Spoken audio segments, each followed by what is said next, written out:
The following is brought to you by the Social Suplex Podcast Network. Hey, what's up? This is Jeff Cobb, and you're listening to Keepin' It Strong Style.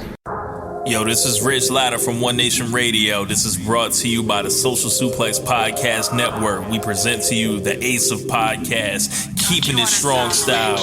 Let's go. It's the Ace of Podcasts, Keeping It Strong Style. Covering New Japan, they ready to hold it down. Jeremy Donovan and the young boy Josh come and hit a job out and bury all the frauds. From the Tokyo Dome over to the G1. Social Suplex is the network where we can get it done. I'ma chill and let them have it, cause this is just an intro. Keeping the strong style, 6 stars from the get-go, boy.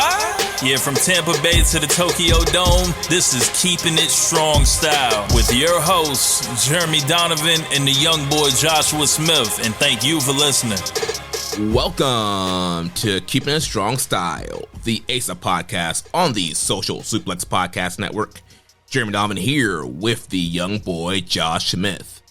On today's show, we'll review nights 2 and 3 of G1 Climax 36 and cover all the latest news in the world of New Japan Pro Wrestling. Please support our show by subscribing and following the Social Suplex Podcast Network and Keeping a Strong Style on the podcast app of your choice and leaving a rating and review. You can also get all the network's podcasts and newsletter over at socialsuplex.com. If you enjoy this podcast, please consider making a one-time or monthly donation by visiting socialsuplex.com/donate and clicking on the donate button under the Keeping It Strong Style logo.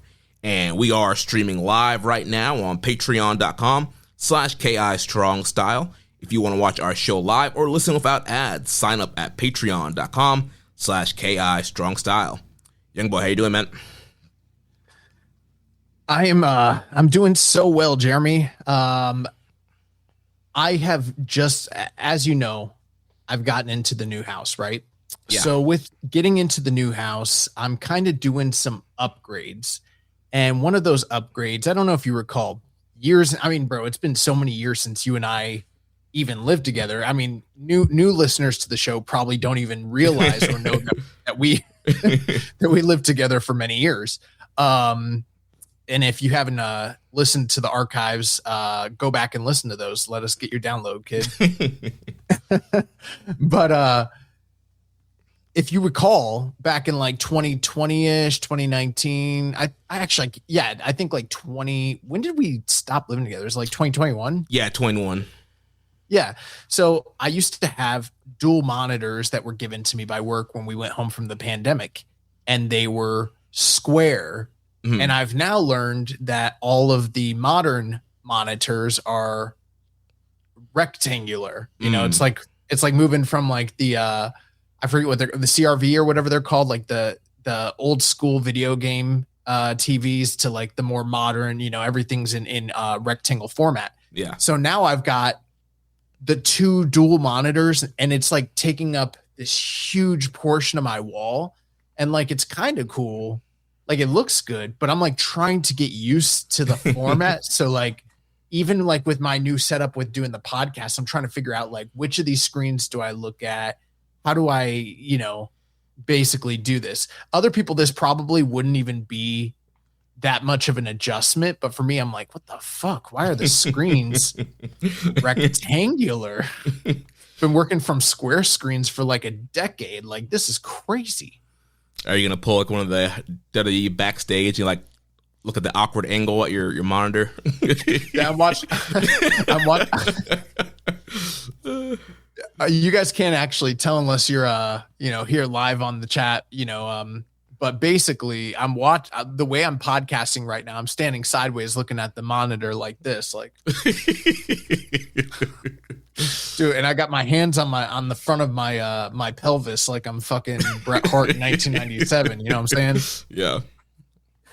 Oh man. Speaking of formats, I know it's a little early in the show. I did go and see the Odyssey this week. Okay. Do you know about the controversy with the Odyssey? So I know that there is controversy. I don't know what it is. I know there's been a lot of, I've seen like random tweets. I don't know what exactly the whole deal is. So what's going on with the Odyssey?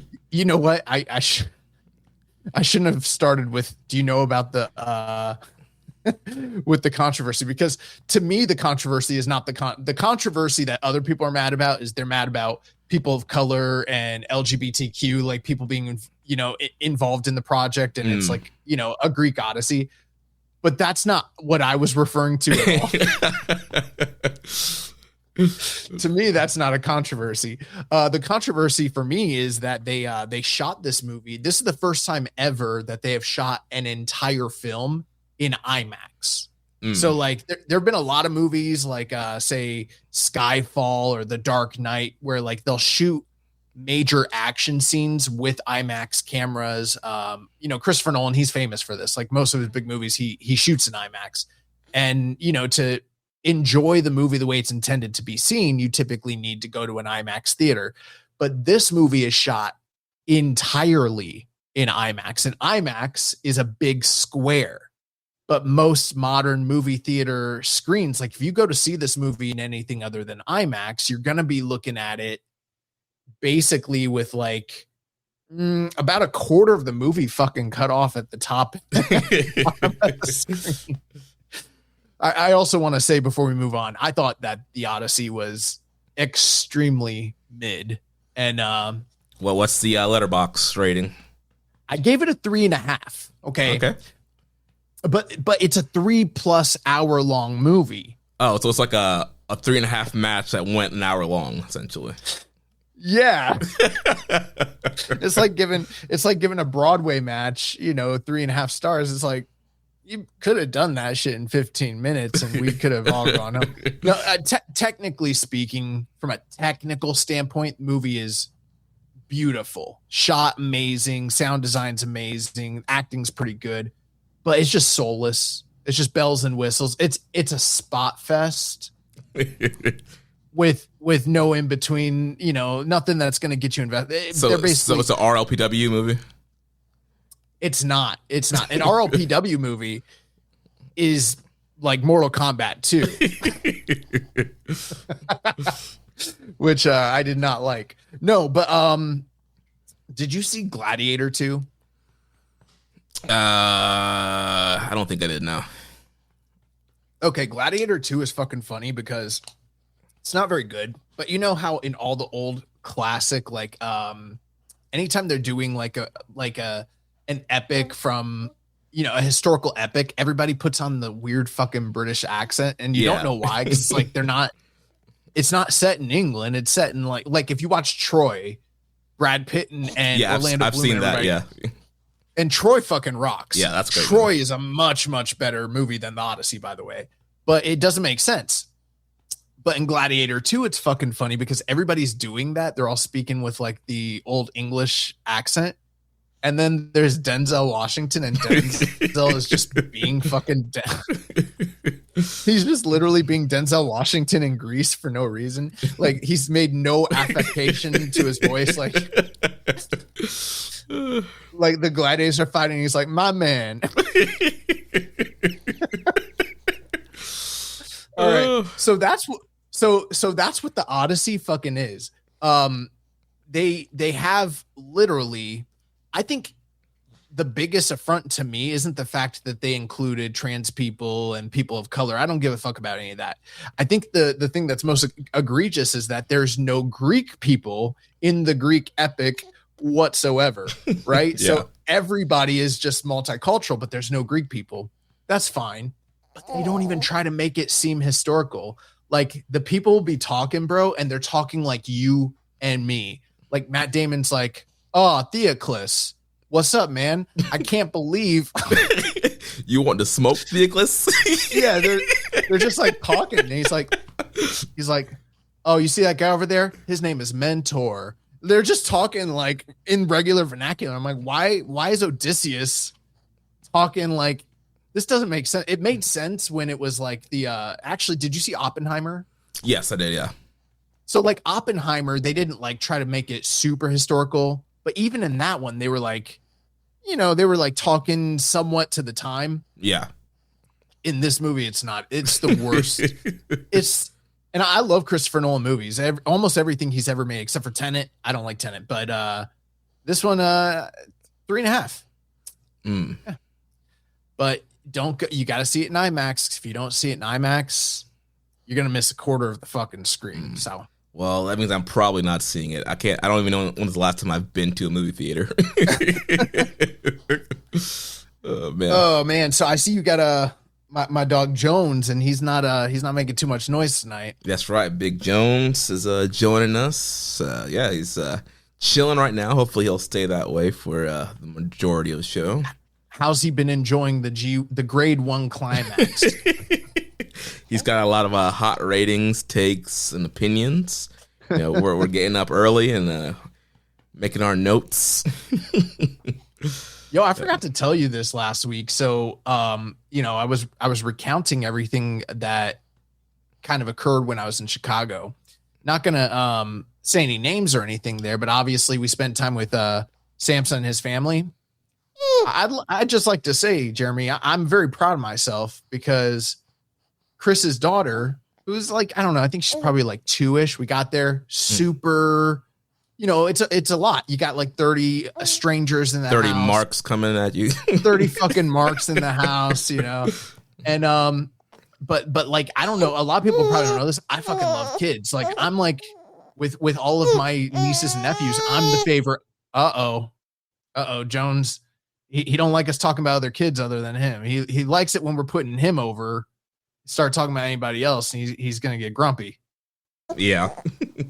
All right. Well, this man Jeremy is stepping away. But anyways, I guess I'm gonna tell my story. Oh, Jeremy's right there, so he's gonna continue to listen to the story. But I'm everybody's favorite uncle. But when I got there, Chris's daughter, she like didn't like me. Like she would hide and like she wouldn't say what's up or anything. And I was like, dang, like this little girl, like we're not cool. And then little by little, bro, I wore her down. Like I spent some time, kind of stayed aside, and then eventually, like I noticed she like, she's playing with these little books. There are certain like subjects that she liked. So I started talking about the subjects that she liked, and then she's like, yeah, I like this and I like that. And bro, like when she started talking to me, I was like, victory. I got her to actually like speak words to me. By the time, and then Chris's wife and daughter both came to the show, and by the time they were at the show, like me and her were mad cool. Like she'd give me high fives, and then I was usually like in the box like 1 to 2 rows behind them, and so every now and again she would like stop, pause, and like turn around real quick, and then just check to see if I was still there, and then I'd make like a funny face. Bro, that's my dog now. Like, shout out to Riley. I didn't want to say her name. I didn't know if he said her name on our show before. I don't know the rules, bro. I don't have any kids.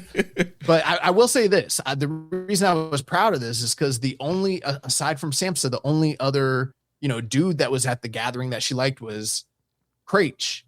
But, that's like Big Papa Craich. He's got his own kid. I think they probably hang out a little bit. So right. Like, yeah. That's home territory.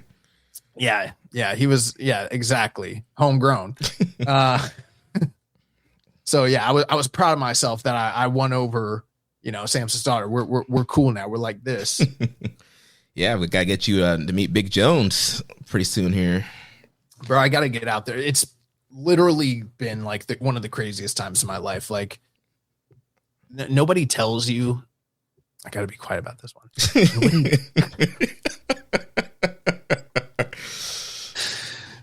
Nobody tells you that when your spouse decides that they're going to do a DIY project, that it means you are going to do the DIY project. So,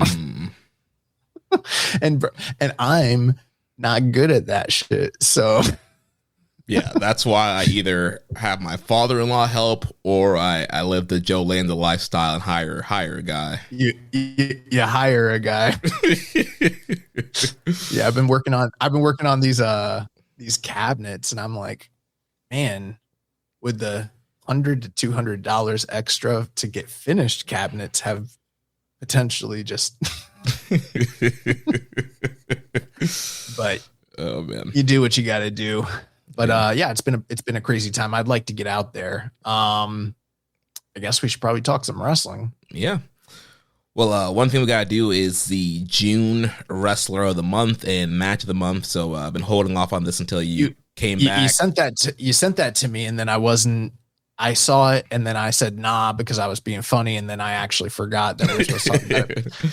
I think I'm a little torn. There were for match of the month, there were quite a few really good matches in June. I think the popular vote would probably be the Super Juniors final between Yo and I wanted to say Watto. It wasn't Watto. It was Fujita. But I kind of feel like for me, and I don't know if you're going to agree with me on that, bro. I haven't looked at your notes, so I literally am going in blind. I don't know what you have on the notes. I kind of liked Yuto. Tai Chi. Let's go. There were some other deserving matches, but to me, I kind of think that's match of the month. I don't know is that what you have down? Yeah, so I put a couple options. I know you like to look at everything and look at the options. So I did. Yeah. I put down Tai Chi, Yuto Ice, Vegeta Yo, and Vegeta versus Teton. Those were like the top, rated matches in June across, Cage Match Dave, my ratings. But to me, it's Tai Chi and Yuto Ice. I thought that was like the clear winner for me. Bro, we're right here. We're on the same level. Yeah, so that would be mine. I was a little I was trying to even think who I thought wrestler of the month was, because June was kind of a weird month altogether. It felt like normally I think we would give wrestler of the month to the Super Junior winner, and that maybe that is the way we still should go, but typically Super Juniors I feel like goes a little bit deeper into June, and it kind of it was like in the early portion, and then the rest of the month was like Road 2s and the US show. Well, actually no, the US show was in July. So yeah, I don't know, who do you have as your top consideration? Personally, I would go with Kosei Fujita. I feel like he had the best matches in June. Also, Yo was a part of one of those matches, but I feel like if you look at the few matches that Yo had in June, I get it. It was a big, I know we sometimes give weight to the kayfabe accomplishment. He did win the junior Super Juniors and ended up winning the title. Was that in June? Did he win the title in June also? Yeah. At Dominion. Yeah, it was at Dominion. Yeah, so he won the Super Juniors. He won the title. Big accomplishments for him. So there's you're making a strong case, Jeremy. So there is a strong argument for him, kayfabe wise, but match quality wise, I feel like it was a Japanese Young Punk. Yeah, I mean, I think that the funny thing is, like, when other people do their reviews and they typically tend to talk about like who's the best at any given time, or like who's worthy of the discussion points, they'll look at something like Fujita and be like, yeah, I mean, that's just sort of like the basic pick because he's getting all these main events and he's given the opportunity to work with these guys. And so it's sort of like a foregone conclusion, but there's not all these other sort of interesting storyline tidbits, things, to sink your teeth into. And you and I are different. We're just like, man, fuck that noise. Let's procure the stars. All right. Exactly. Who is the best right now? Period. Yeah, I mean, I think we all feel like Vegeta probably should have won this tournament anyway. It's like, no, bro, there's a lot of people. Maybe you and I might think that. There's a lot of people that love that's what I'm saying. That's what I'm saying for us. Yeah, Vegeta probably. Oh, yeah. Yeah, like the predominant feeling is people are super excited about Yo having won the title, won the tournament, successfully defended. Like, they're happy about what's going on with him. And I'm just like, I mean, you know how I feel about Yo, so. Oh, man. Yeah, is there anybody else that you might have considered other than Fujita? Because I was a little torn on this whole thing. Not really, because I feel like, the beginning part of June, you had the final few Super Juniors matches. Then you had Dominion. And then you had some of the Road to G1 Climax when the heavyweights came back in. I don't feel like any heavyweight really did enough between those few dates to be Wrestler of the Month. What about Will Ospreay? He won the Owen.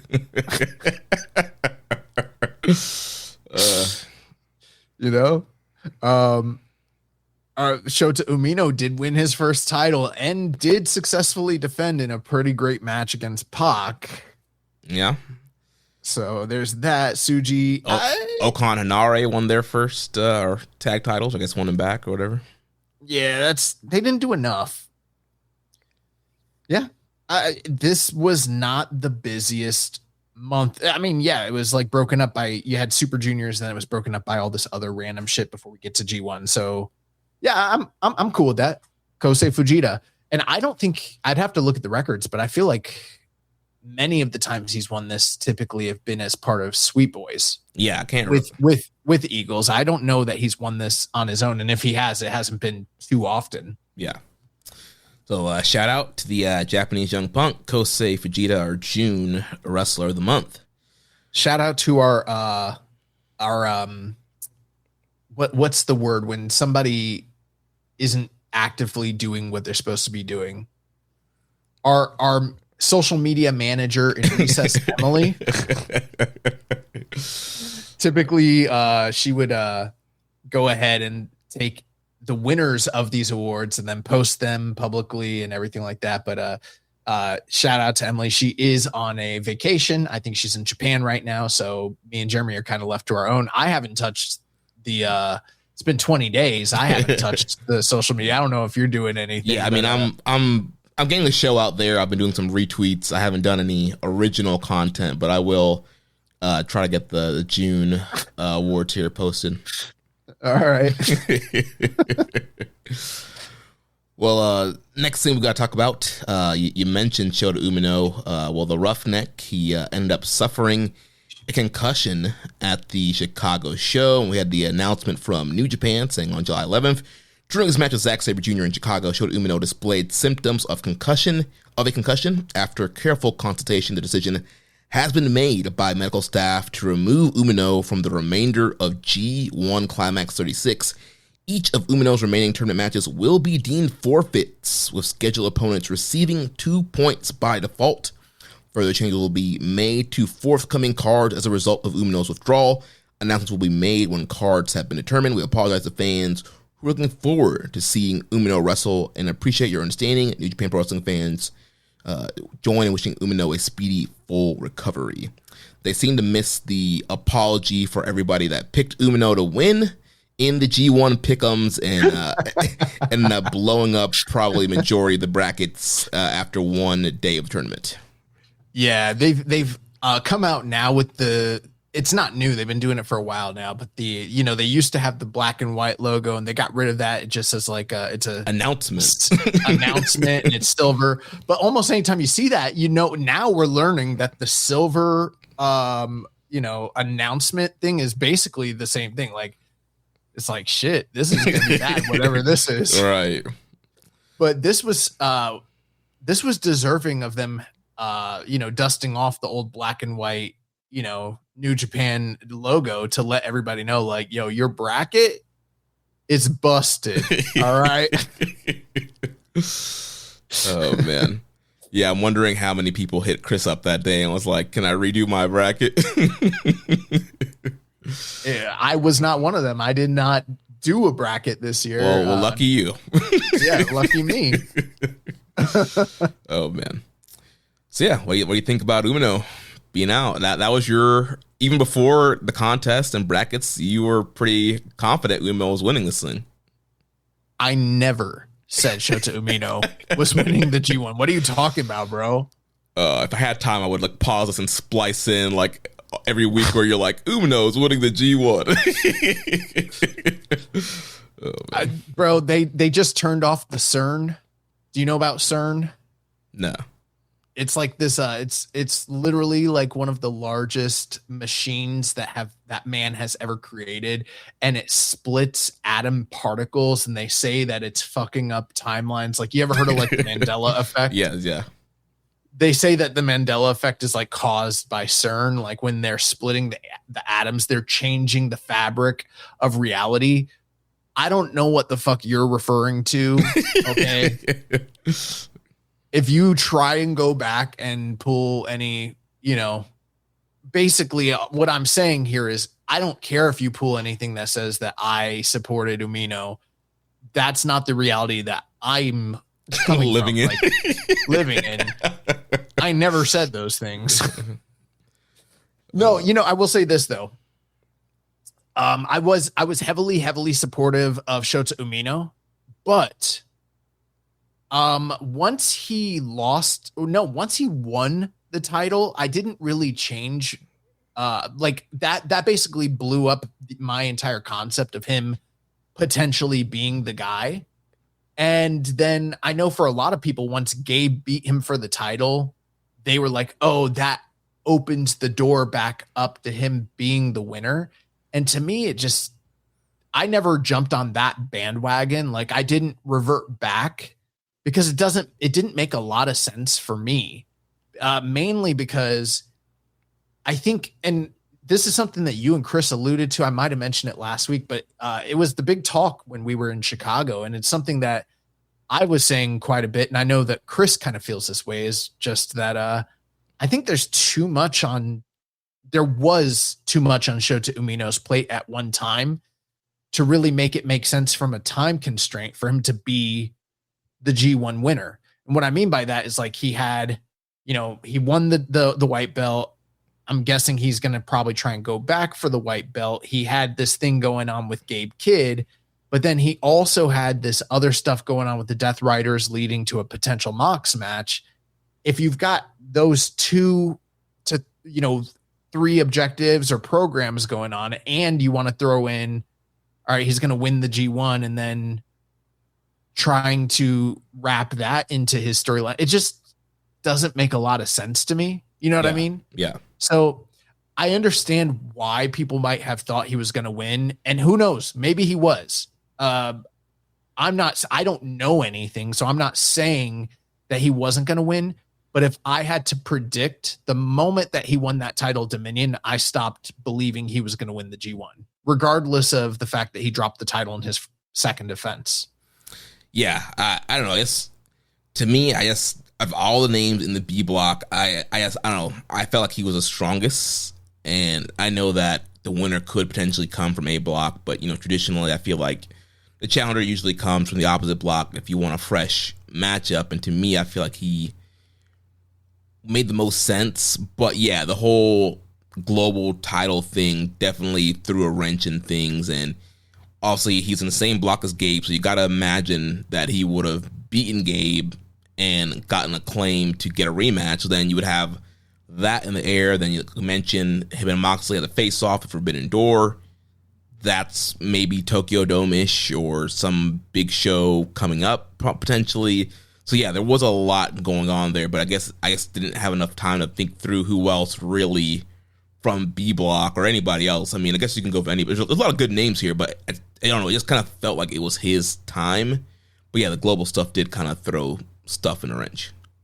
Yeah, I also think the other thing with that is like earlier this year, the other big tournament win was Callum Newman. And when Callum Newman won New Japan Cup and had this other stuff aside from the IWGP title going on with Ospreay, that's where we started going into like, okay, he's got this Reiwa stuff, he's got this Ospreay stuff, now he's going for the title. But Ospreay's like in, AEW, and he has his own stuff with the Death Riders and Wembley. How does the timing of all of this work out?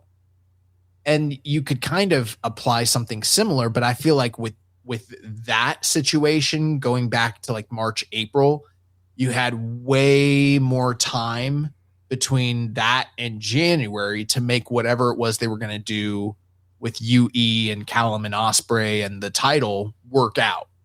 Versus here, if you were going to have Shota win, obviously the implication is always going to be a title challenge and potentially January 4th. But again, the last few years, they haven't been doing the winner of the tournament faces the champion on January 4th. They've been doing it in Sumo Hall like the next month or something like that, like around King of Pro Wrestling. Yeah. And then that kind of throws another monkey into the wrench. Like, had Umino won with all this other stuff going on, is he somebody that challenges in October? Does he even win his challenge? Is he one of the guys that would he be the first guy in this modern era of I'm not going straight to the Tokyo Dome, but I'm going to challenge in October, who fails. Yeah. Could that have been the situation there? Like, there's probably some people hearing that and not even having considered that could have been a possibility, being like, shit, that would have sucked. But with modern ghetto booking, you just never really know. You know what I mean? Right.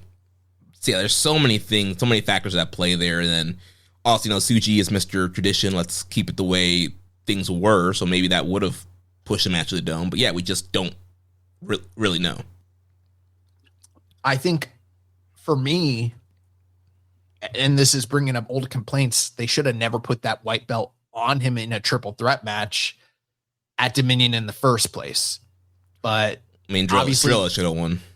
Yeah, I don't even know that Umino should have even been involved in the match in the first place, or if I don't know, maybe Andrade should have just retained. But obviously, the belief from a lot of individuals is that Gabe was always basically promised that win, was supposed to have it earlier in the year, and then the injury occurred and yada yada. So now that they had to kind of find a way to get it off Andrade, get it to Gabe. What's the best way for us to do all that? And yeah, it's kind of a little bit of a clusterfuck. But I will say this though, regardless of whether you believed Umino was winning the block or the tournament or not, him getting, out after the first match in the entire tournament still busts almost virtually every single person's block, because you had to imagine he was going to do very well and win a large portion of his matches and be in play going into the finals or, right, into the play-ins. Yeah, definitely a strong, even if you don't have him going all the way, was a strong semifinal contender at the least. Yeah, so I do feel for people that, value their predictions, and, obviously Umino has a lot of fans. I will say this though, Jeremy, I thought it was funny when you read off the announcement about them observing concussion-like symptoms, and part of me was like, this shit only happened because they were in America.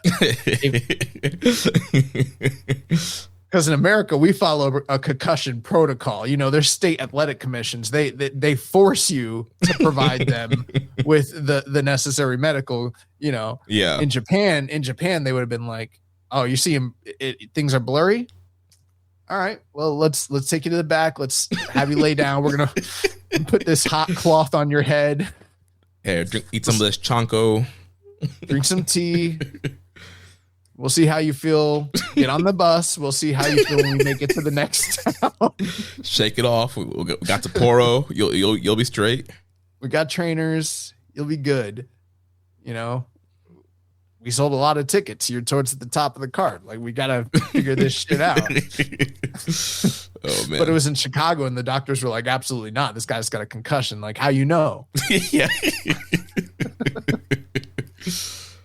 We do have a question from Rambo. They said, who benefits most from Shota's withdrawal from the tournament? Is there anyone you think will see main event time they would not otherwise have seen? I think the person. What?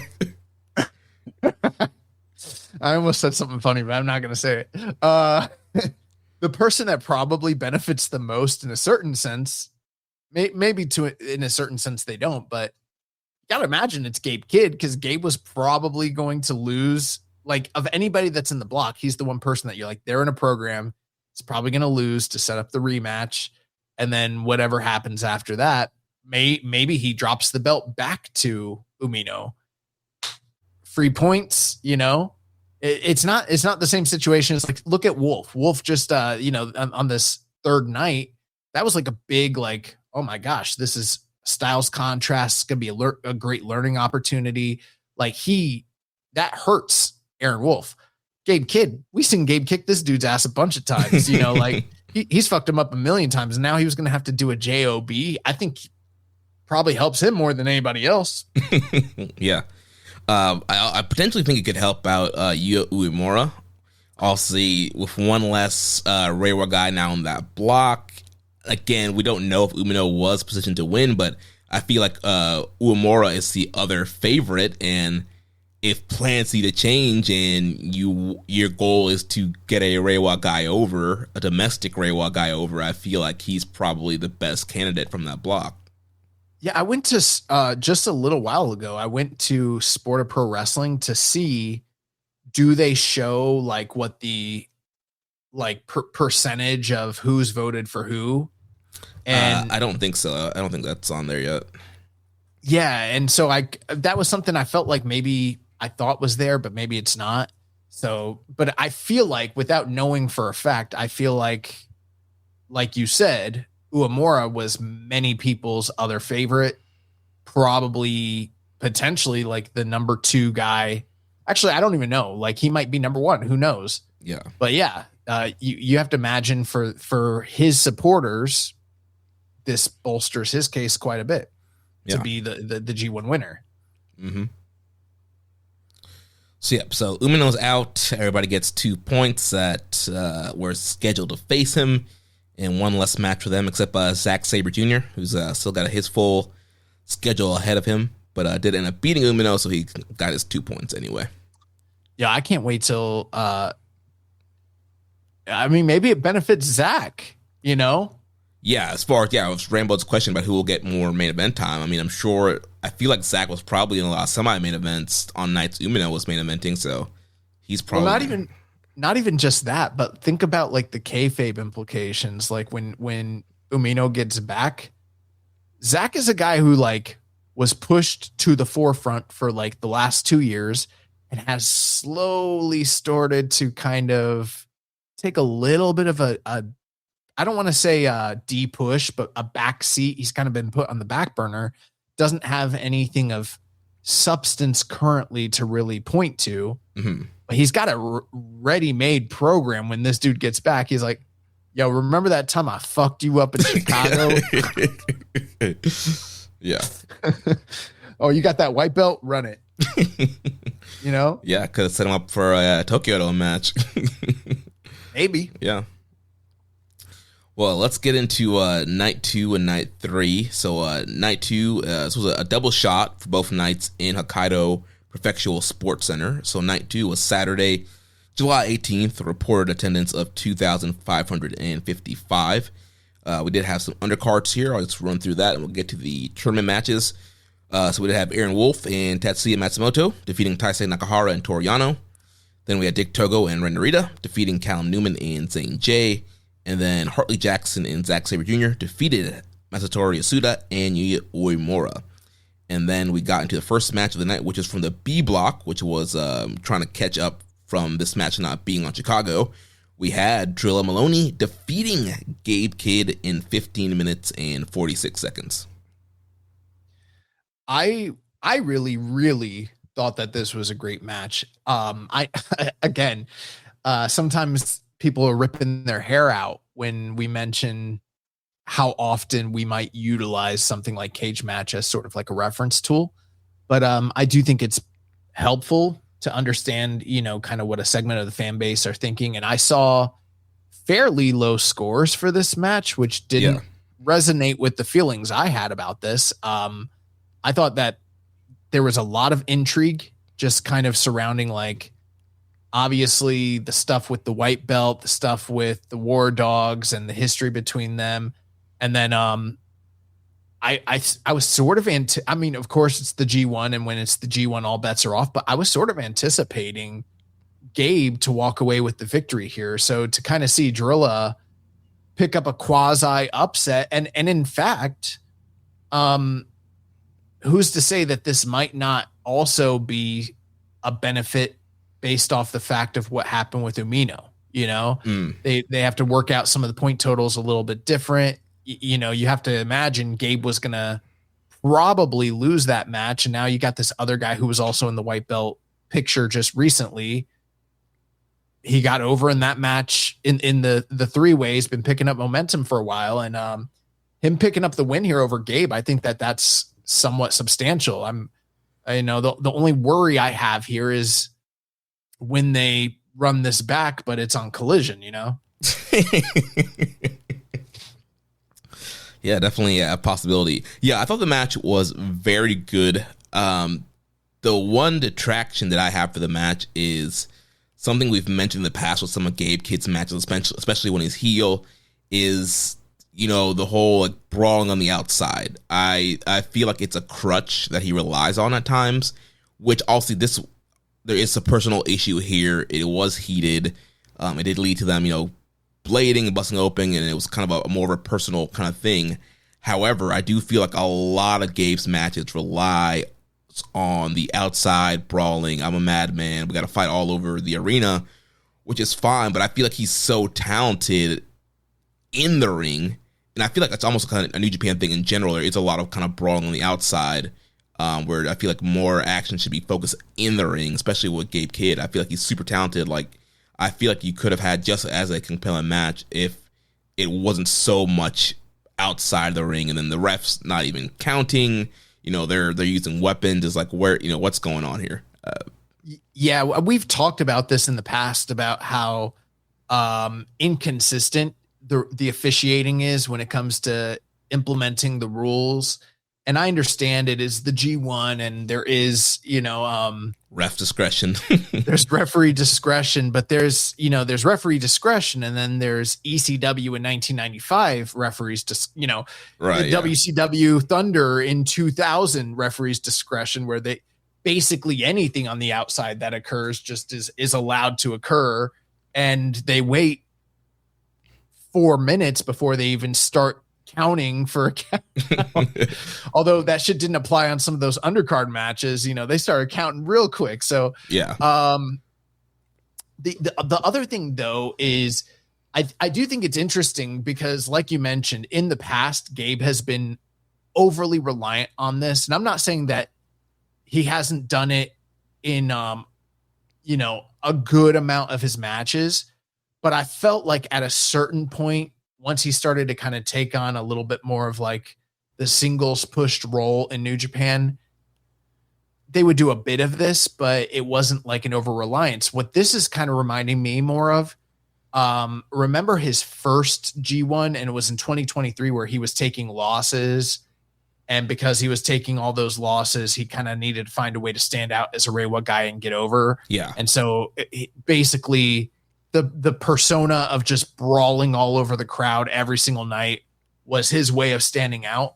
I do wonder if, because of the politics that are at play with his position here and his position there and everything like that, that there might be something. I'm not saying he's going to take a bunch of losses, but I do wonder if it's like trying to find a way of like protecting myself, my opponent, and do something that's a little bit more character driven in this tournament, as opposed to I'm the heart and soul of New Japan and I'm gonna, you know, be the white shogun who you know, tries to revive the company, like that sort of thing. Yeah. But I mean, besides that, overall, very good match. A lot of great near falls towards the end here. You had Gabe or Drilla hitting Gabe's pile driver, following by the Drilla killer to pick up the big win. And I thought the crowd was really invested in him and wanted to see him, you know, beat the evil Gabe Kidd here and defend the line mark. And that's exactly what happened. And so, yeah, Drilla has put himself in position for a future global title match. You know, the other thing too, Jeremy, and this is my bigger complaint about Gabe as a whole. It's not so much the outside brawling stuff, although we've touched on that. It feels like it's been a long time since this has been like kind of an issue for him.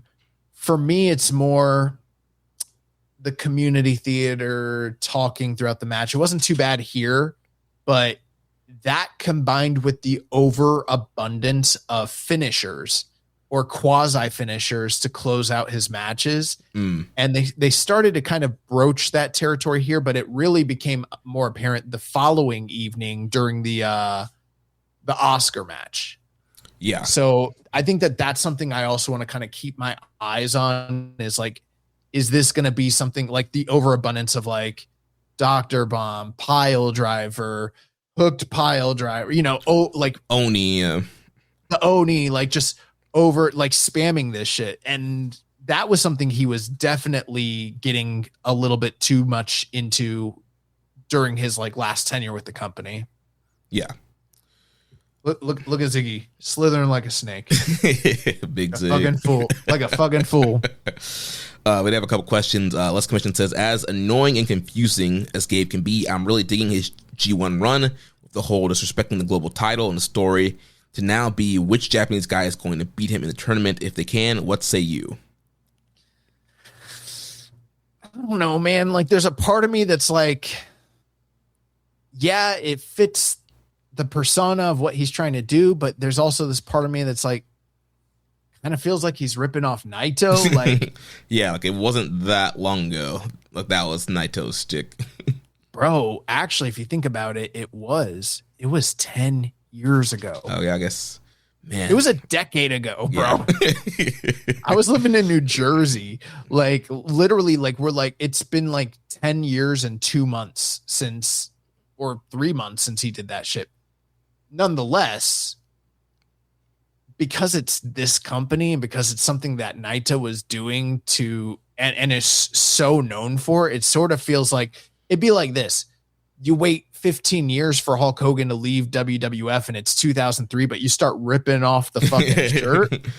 It's like everyone's gonna be like, yeah, dude, that's the Hogan thing. Like, what are you doing? You start clanking some beer together. You start clanking some Steve Weisers, you know. You make your thing raising the eyebrow in 2013. I don't know. Actually, you got to go to 2023. No, in 2033, we got to go to the future because this dude Rock will not go away. But in 2030, yeah. Start smacking the forearm. Yeah, bro. Shit like that. Oh. It's hard for me to like take. I get it, but it's also like, I don't know. Maybe he's not intending for it to be an original character thing. Maybe he's trying to shout out his boy Tetsuya, you know? His dog for real, Tetsuya Naito. But yeah, I mean, I think it fits the character. Like, I'm not like, oh my gosh, that's so awesome. But I can see why people would enjoy it. But I mean, it does fit the whole, what he's doing, disrespecting the company. Yeah. I don't know. Maybe he should, like, isn't he like a quasi Death Rider associate? He's officially a member of Death Riders. I'm so confused about what the fuck's going on over there. Well, you see, he said it very clear. He's a Death Rider and he's a dog. And the dogs are affiliates of the Death Riders, but he's the one member that is a member of both. Yeah, it's not confusing at all. Oh my God. Why doesn't he just put the shit in a briefcase then, you know? Moxley style. Yeah, you want to rip somebody off, rip off your boss. Rip off your leader, the guy that leads you, who is above you in every way, and you're his underling. He should find a jacked female valet to carry the belt around for him, like Moxley does. I think you should start hitting people with the shillelagh.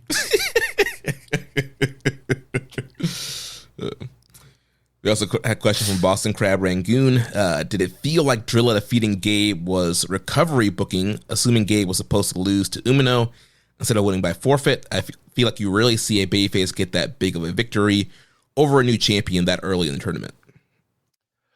Well, okay, yes. And I didn't read the questions before we started, but obviously I brought up that same point. So I do think there's a possibility of that. But let's not forget that just because this took place on night 2 doesn't mean it was booked for night 2. It was really supposed to be night 1 and was probably supposed to be like the semi-main event.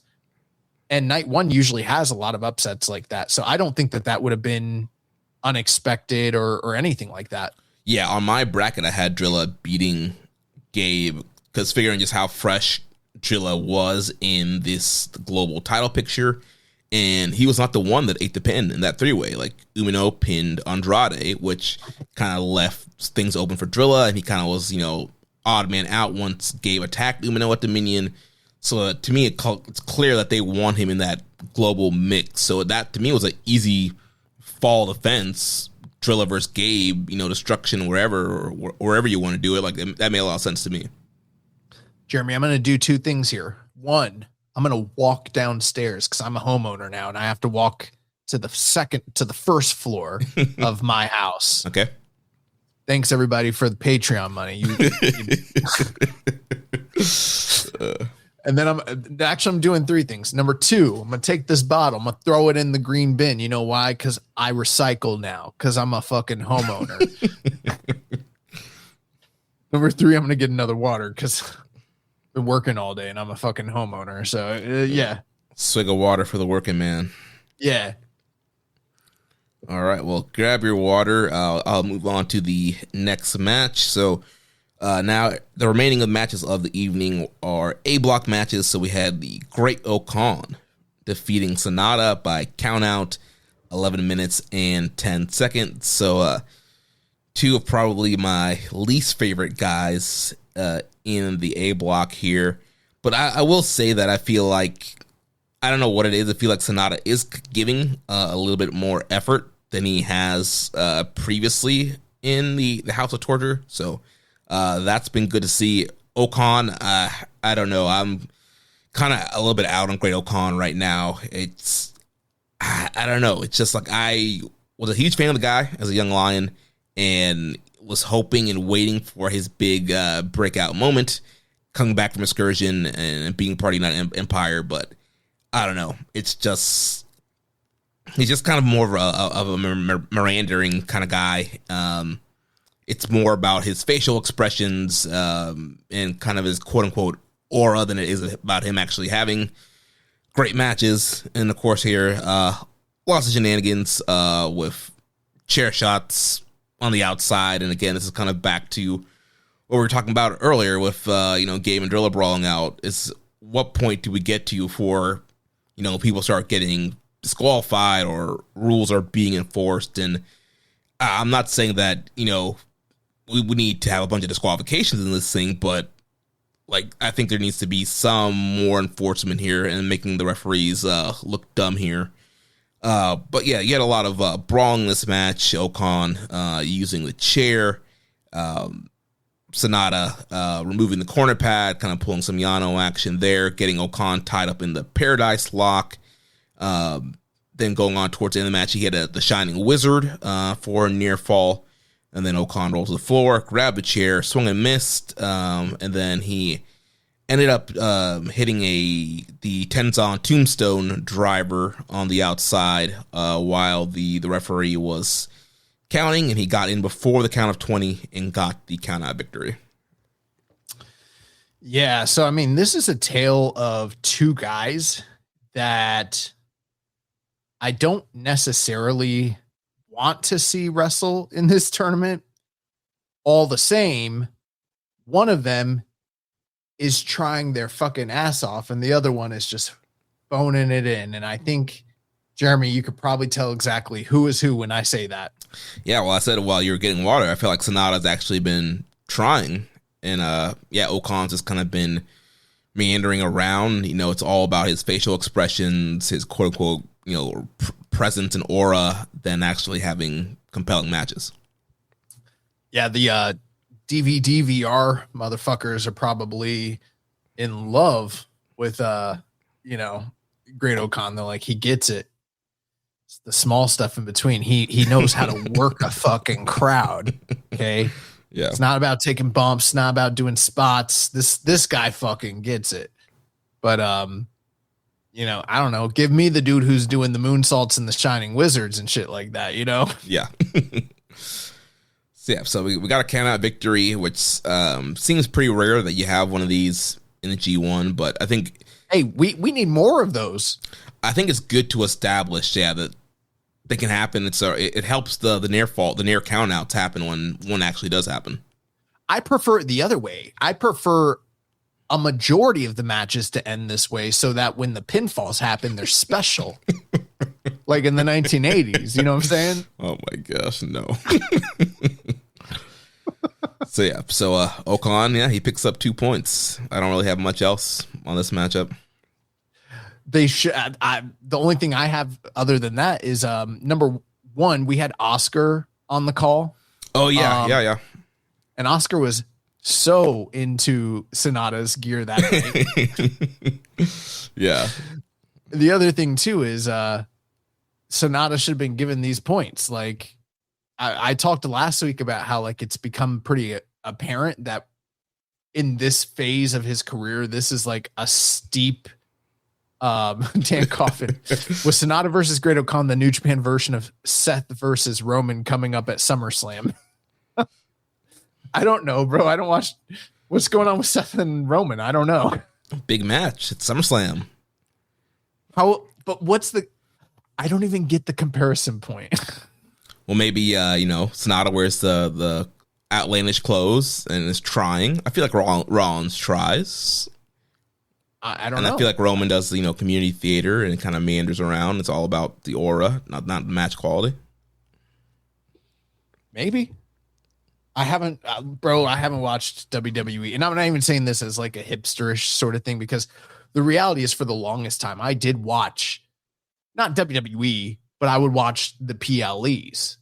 God, I said PLEs. The pay-per-views. I'd watch the pay-per-views on Peacock, right? Mm-hmm. But then ever since they were getting really bad on Peacock for a while there, but now that it's gone to ESPN, it's so bad in terms of like just a couple matches, and they're not good matches, and the booking and creative is really bad, but you're also going to sit through like 2 hours of ads in between the show. It's unwatchable. So I just haven't been watching. Dan says, perfect comparison. Thank you, Jeremy. And dude, I wasn't even trying to shit on your comparison or what Dan was saying. I literally don't know. Like I couldn't even make that reference, or I didn't even know if you were correct or not. I mean, I'm just going based off of what I know about those guys. I haven't watched. I was telling Dan when we were at Dynamite, I was like, I think the last full WWE show I watched was like, it was like a WrestleMania that Rich came in town for, that me, you, him, and James like got together. Oh, you haven't watched it in years. Yeah. Even when people are like, oh yeah, there was a good, Gunther and Sheamus match. Oh, McIntyre had a good match. Bro, I haven't watched that. I haven't watched the, the legendary Americano versus Americano match. I haven't watched none of that. Yeah, Great American versus Great American match. Or is it large? What's the name of the wrestler? Grande, yeah. El Grande Americano, El Grande Americano, and then the so original. Isn't it just the large American versus the large American versus the original large American? Okay. Huh. So it is funny you brought up SummerSlam. I had a dream last night. Did you see me post about Cody and Nash? I almost started to lucid dream last night. What lucid dreaming is, right? Mm. Where like you realize you're in a dream and you wake up, but you're still in the dream. Because in the dream, it was Kevin Nash versus Cody for the WWE title at SummerSlam. And Kevin Nash was good. Like he was on a motivated run where he was like fucking killing it and everything. And it was like this amazing thing. It's like, wow, can you believe Nash like at this stage is like back? Remember when he came back at Royal Rumble for that like late entry, surprise entry?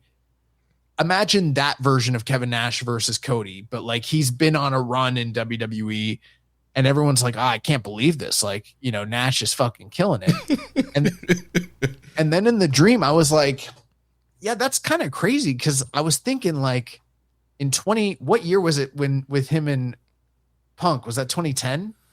Yeah, I think so. Yeah. It was like 2010. He was supposed to work SummerSlam against Punk, and then they couldn't even do it. Like his body was so broken down, and then Triple H stole the booking, and then he ended up having that ladder match with Triple H, and it sucked. And then I was like, that was like 16 years ago. And when I realized, that's when I realized like this might be a dream, because I was like, there's no fucking way Kevin Nash is good in 2026. Oh man. Well, let's move on to the next match. We had the Alpha Konosuke Takeshita defeating the silent jester Jake Lee. Jeremy, I feel like there's a very good chance that this might be the best match of Jake Lee's G1 and the worst match of Konosuke Takeshita's G1. Yeah, I would agree to that. I mean, this match was 8 minutes, 51 seconds. So, so for a sub 9 minute match for Jake Lee, it was good by his standards. He ate a lot of Takeshita knees, the big Takeshita clothesline. He took a lot of offense from Takeshita and looked good getting hit in the face with a knee. And Takeshita ended up hits the Raging Fire to beat him. After what he did the next night with his face paint, he deserved to eat a lot more of those knees and probably as a shoot. Like, fuck this dude. But yeah. Rich is on the chat now. Says, why was Jake Lee in blackface? I don't know, bro. There it's not often, but there is ubiquitous shit that occurs in New Japan throughout the years that would not fucking fly in America. And I'm not just talking about blackface, but a myriad of things. I think the most recent one that I can recall was probably the Nazi shit with Ishimori. Taiji Ishimori as Bone Soldier 2, and that was that's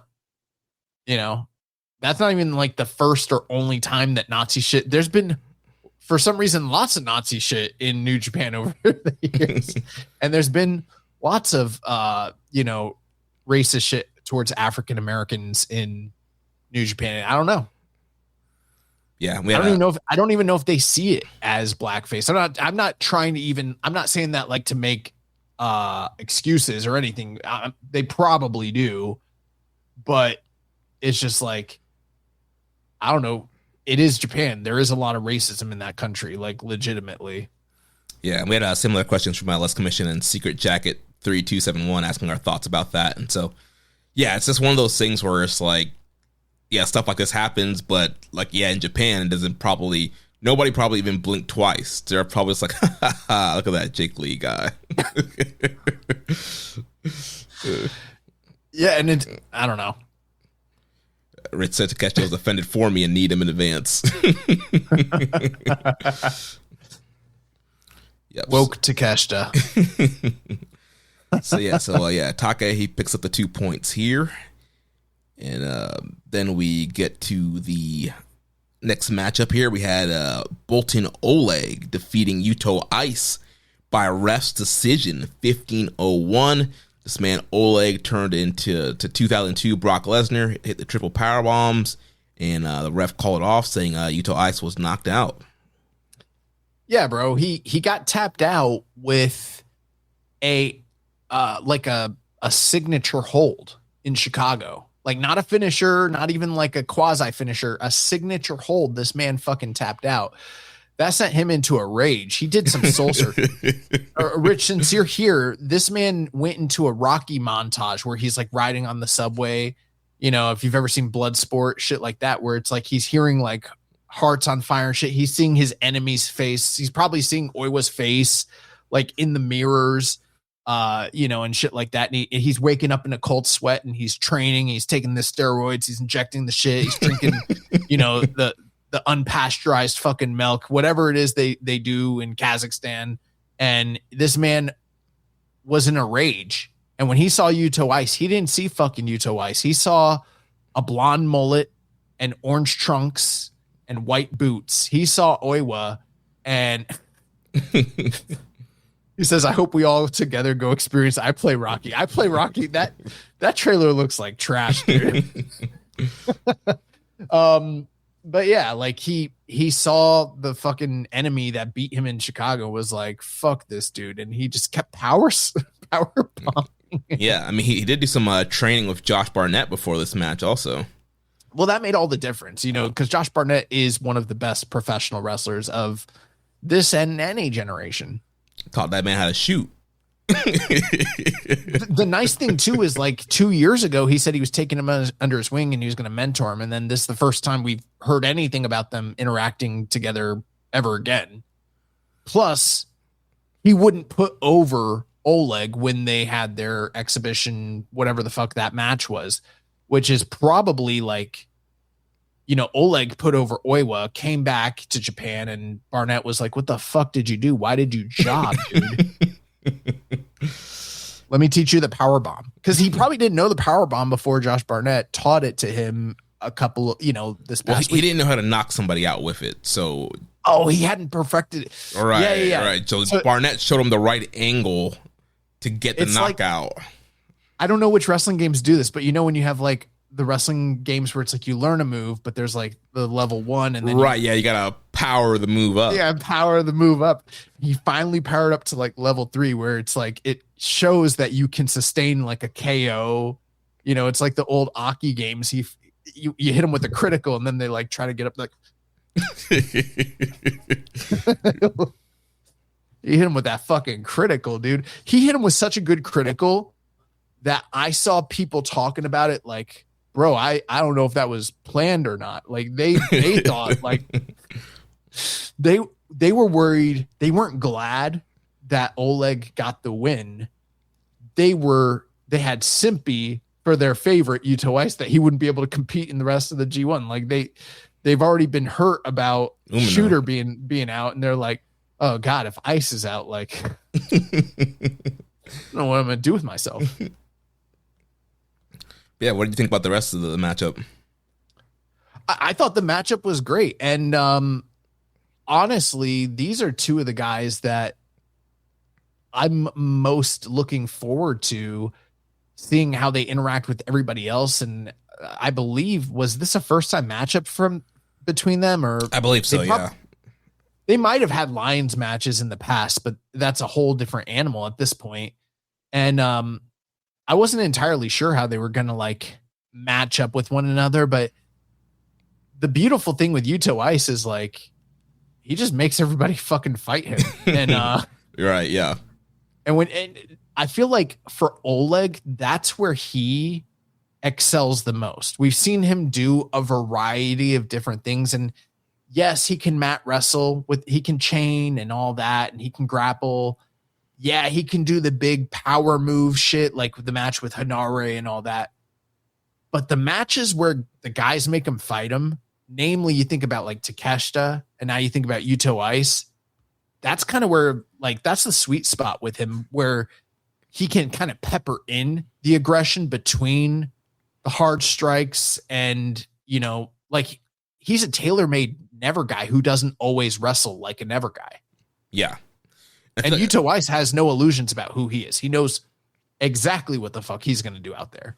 Yeah, and I thought that with this, I think Oleg was getting like the story of the match, getting so frustrated with Ice, because Ice is like obviously laying in the strikes, the kicks, and he's being Yuto Ice, throwing the hand up and doing the bumbleclat stuff. And I feel like Oleg had enough of that. He just was getting more and more pissed as the match went on, and I would like. Oh, I'm sorry. Go ahead. Hit him with the verdict, hit him with the kamikaze, and then got to the powerbomb spot. Obviously, they're not the same level of offense, right? But, we want to complain about. Do you know what I'm going to say? Yep. Want to complain about Jake Lee and the blackface, but I haven't heard anybody say anything about Yuto Ice being a culture vulture. You know what I'm saying? Bumbleclat. I'd like someone that has a little bit more insight on the subject to weigh in and let me know how I should feel about it. Oh man, but yeah, I thought these guys were great opponents for each other. Kind of a never style match with the strikes, and Bolton great throws, great belly to belly, and hitting off all his power stuff, and then just a triple power bomb to get the ref stop finish. I still wish he would use the verdict /F5 as his finish, because he just hits it so clean every time. But pretty cool here to have a knockout finish. And I think it's good to kind of have, we mentioned earlier, we have the count out finish. Now we have a ref stoppage here. I think it's good, especially in the G1, to mix up the finishes. Yeah, I definitely agree with that. And we've seen in the past where, you know, different finishes have been utilized where it's like, okay, it's the G1. So guys are like getting roll ups or they're kind of, and there's nothing wrong with that, but there's a fine line. Like, you don't want it to get to the point of, all right, it's a tournament match, so we're going to start doing Survivor Series style finishes where it's like nobody would ever lose to that shit. But in New Japan, they do a pretty good job of allowing the match to have, you know, it's not 100% necessary that it has to finish the same way with the same finishers every time. And they've even started recently to lean a little bit more into that. We noticed that during the New Japan Cup, especially with like Uemura's run where he was beating guys with different finishes each time. Zach is a perfect example of somebody who finds lots of different cool, creative ways to beat people. Mm-hmm. And I think that adds a little bit something to, you know, it puts a chamber, you know, I don't know what the word I'm looking for is, but it gives another wrinkle to fucking Oleg where it's like he doesn't just have to hit him with the kamikaze or the super kamikaze or, you know, I don't know. I think he does the torture rack too, but it's like he has more things that he can do to beat you, and that's going to make them more versatile, more dangerous. Yeah, I think that's his power bomb is not going to be like a story of every tournament match. It's like, oh, you know, if he hits you multiple times with that power bomb, like you could be out. Mm-hmm. Or Richard, I told someone the other day, of course, Yuta Ice will get over. It might have been Josh. People love folk that ain't black doing what he does. Hey, the biggest superstar of the last 20 years, John Cena. Enough said.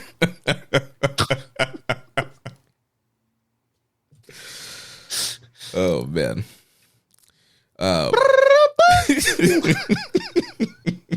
The Doctor of Thugonomics. We had a question here from Rambones. How do you feel Yuto Ice is showing out as a singles wrestler so far? I was worried after the dreadful Great O'Khan match, but feel a lot better after that Bolton match. And this also kind of links up with MJ's question saying the Yuto Ice is going to get exposed. Discourse is insane. I've heard that's across multiple podcasts now. I wonder if they've watched him in Oiwa and him versus Taichi. That Oiwa match even had a great build. The Bolton match rule, especially because you see what he's bringing out in him. And Great O'Khan is lazy and not good enough to be lazy. When you were reading his question and the statement was the Yuto Ice discourse, I heard it in the Iron Sheik vernacular where it's like the Yuto Ice. The Yuto Ice. Oh man. I don't know. Rich says that's right. John Cena equals Yuto Ice.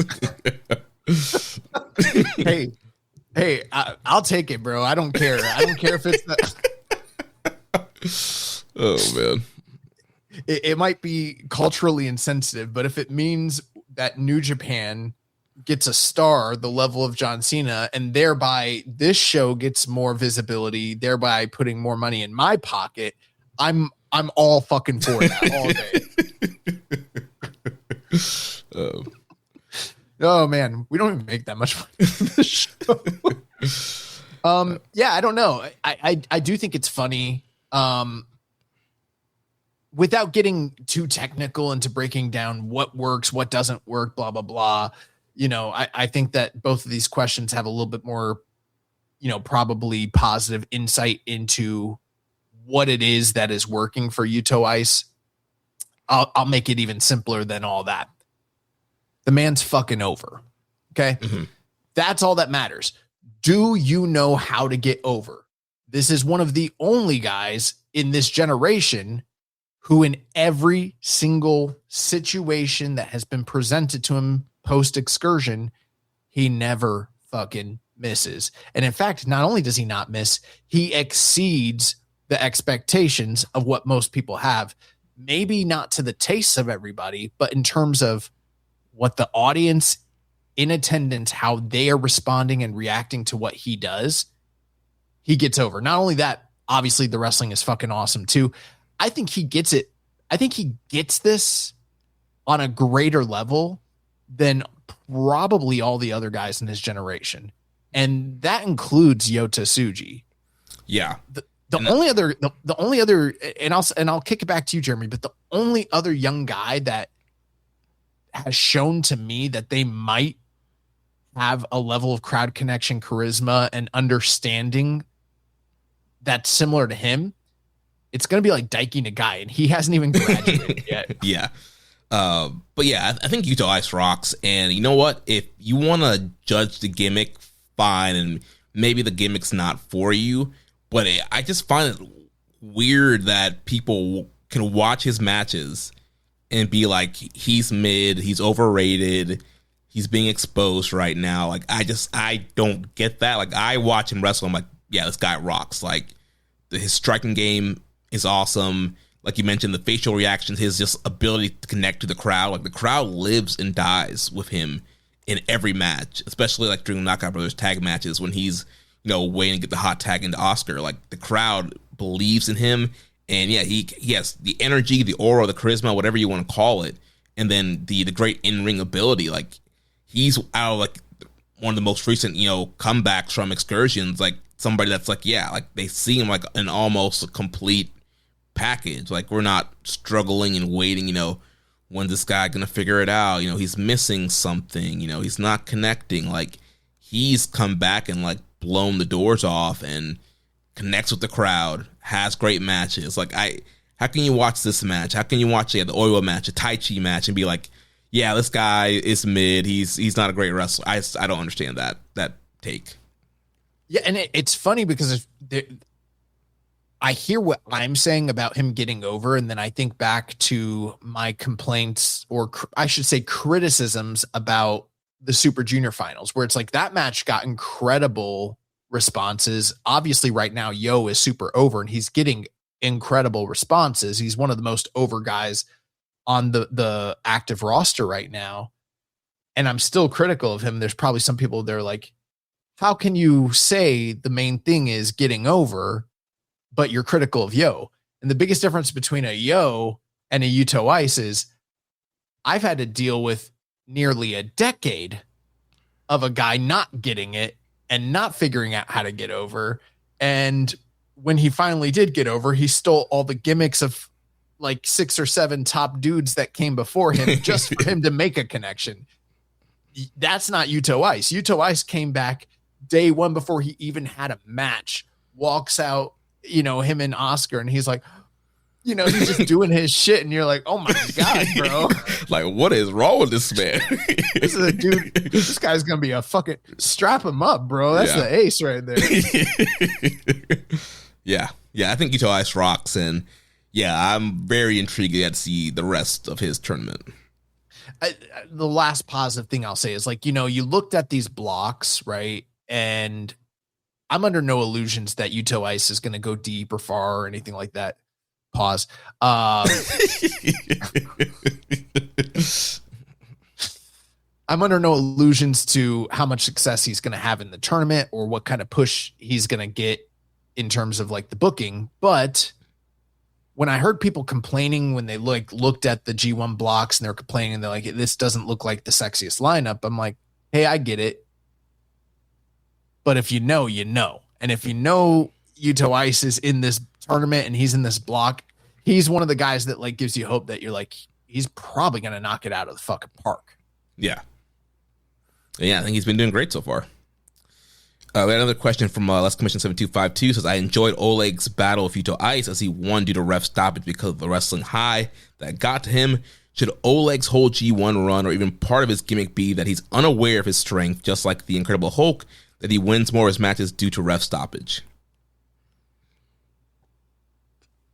I don't know. Maybe. Like, how would you do that? You have to make him stupid, and he's not stupid. Yeah. Which, I mean, he did show like remorse after the match and shook Yuto's hand. Like, obviously, I guess it seemed like he didn't really want to have to knock him out that way, and felt bad, but that's like more of like a human response and connection, and that's what these guys are. They're not caricatures, they're characters. Yeah. And turning it into is like, oh, I didn't know how fucking strong I was, and like you run the risk of turning the guy into a doofus, and you don't want him to be a doofus. You want him to be a badass. Yeah, I would like to see this kind of be like an awakening, like, oh, like I can knock people out, and then now that's his goal going forward. Now it's like, all right, I did it once. Let me see if I can keep doing this. Right. Like one of the ways I like to think about New Japan Pro Wrestling and the way that stories should go, they don't always go this way, but ideally the way that I like to see them go, I just try to think of like what Dragon Ball Z characters would do given the same positions and situations. And it's like, if a Dragon Ball Z character unlocked a new potential power, they're not going to like, banana peel their way into continuously doing that unless they're like a comedy character. Like Krillin. I wouldn't even say Krillin, but maybe I would be Yajirobe. Yeah, like I was gonna say like Yajirobe, a guy like who doesn't know, or maybe Majin Buu. Majin Buu is like Mr. Satan. Yeah, or like. But when you look at a guy like Oleg,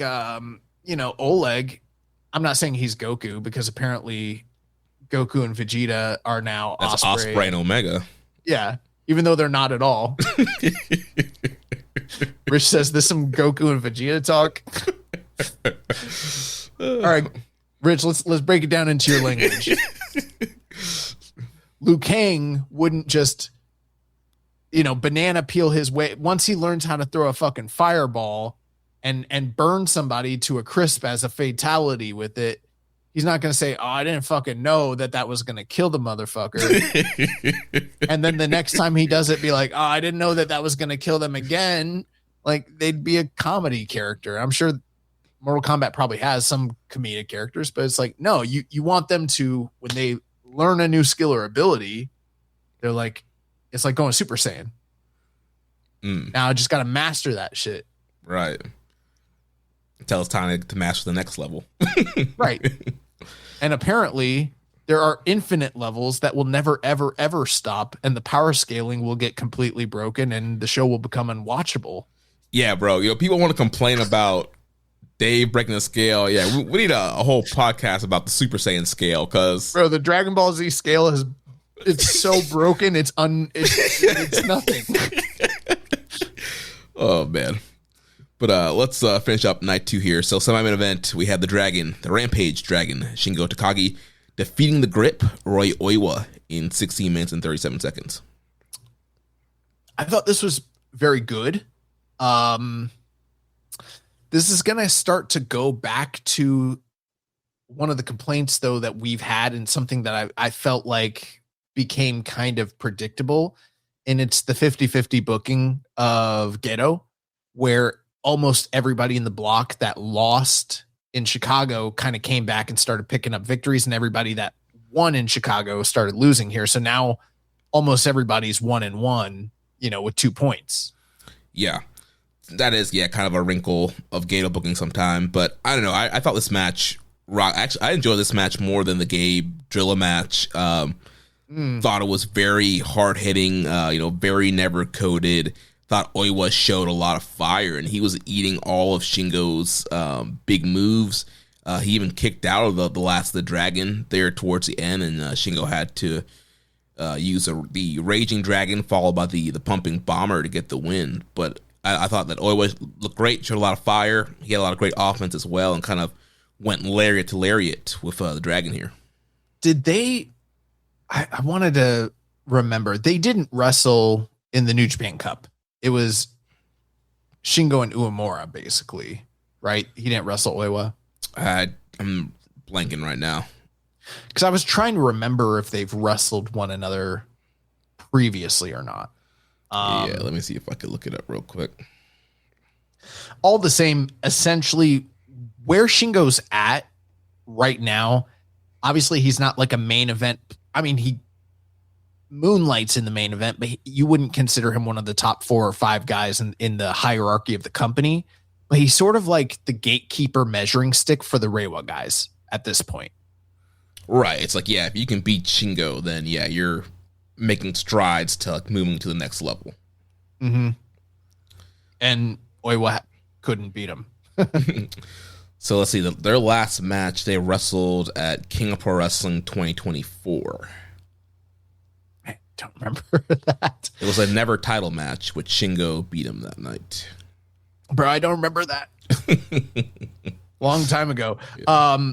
But yeah, I mean, I felt like essentially Shingo forced him to wrestle his match his intensity, and basically beat him with his experience. And Oiwa was really just kind of showing his resilience and refusing to stay down, essentially.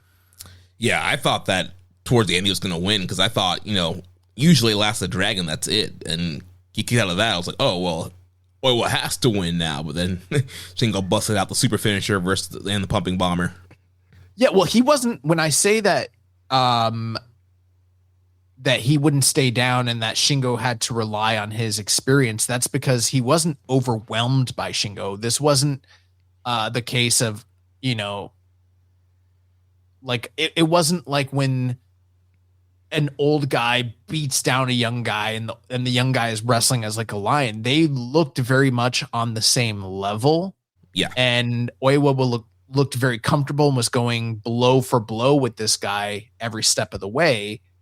And the edge for Shingo was his experience, where it kind of, it's not quite the same thing, but there's some similarities there to like the early Tanahashi Okada matches, where it's like, you could already tell that Okada, with very little experience, was every bit as good as Tanahashi, and Tanahashi was just beating him based on experience. That's kind of a small microcosm of what's going on here too. Yeah, I think that summed it up perfectly.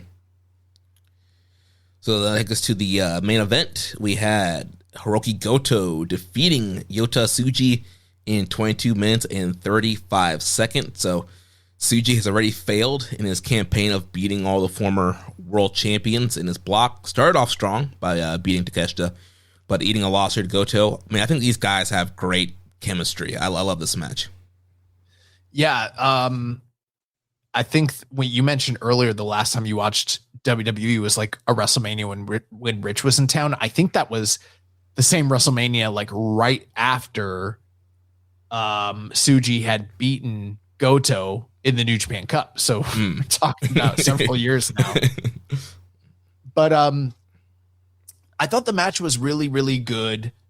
I thought both guys got great reception. They've got very good chemistry, but Goto was a little measured here, and the pace, I'm not always one to complain about a pace going too slow or too fast. Actually, maybe I am, but like, I felt like there were some downtimes in this match where there was too much downtime between stuff. Like they were letting things breathe too much to where I was a little bit surprised at, and I think part of it was they had a lot of time to fill and it's, just the second night of the tournament. But I sort of expected Tsuji to win here, but if hypothetically he is going to be doing any level of like defenses against some of the former champions, like Tsuji, like Zack Sabre Jr., like they've kind of teased that since the early part of the year. Now seems like that stuff might come to fruition. Then I guess it kind of makes sense why Goto might have beat him here. But I was all the same a little surprised with Tsuji coming off the Takeshita win, turning around and losing pretty much fair and square to Goto, like right away.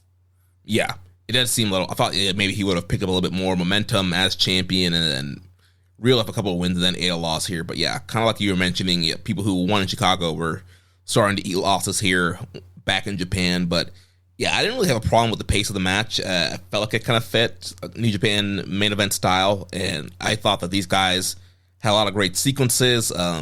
Tsuji again with the loud chops, like he was just destroying this man with the heavy strikes. He did the Boston Crab spot there, trying to tap him out like a young lion.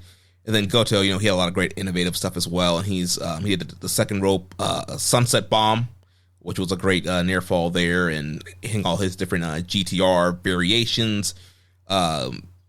great counters of the Gene Blaster. Tsuji hitting the short range Gene Blaster for a near fall. So a lot of great stuff there until Goto's able to hit the GTR, followed by the GTR Kai, which is the wrist clutch version, and pick up the win.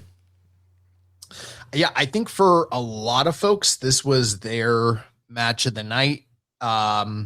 Makes sense why.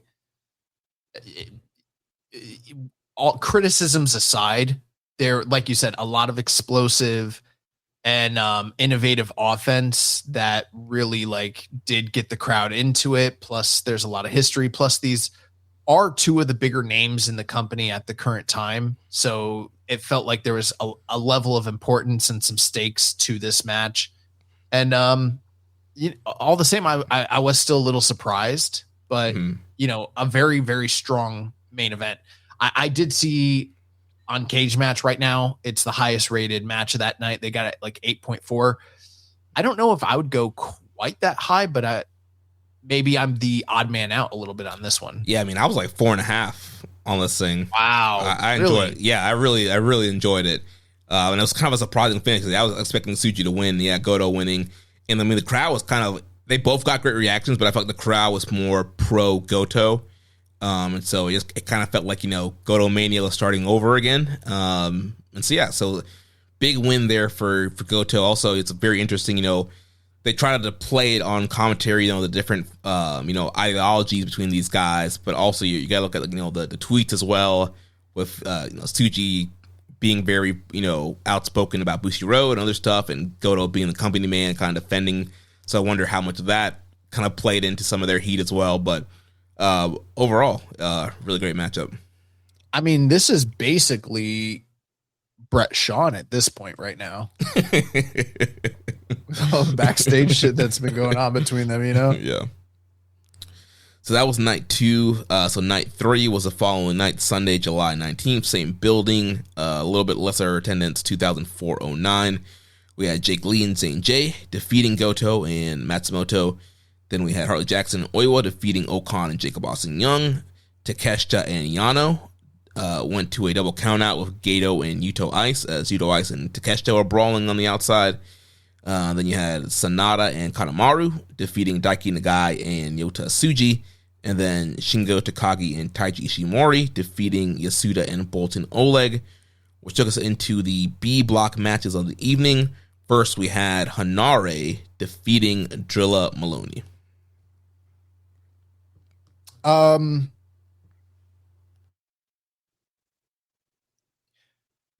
Okay. I got lost there for a second. I did, for some reason, the match I wanted to briefly mention, I thought was at the end of the top of the undercard, but it wasn't. So I got a little confused.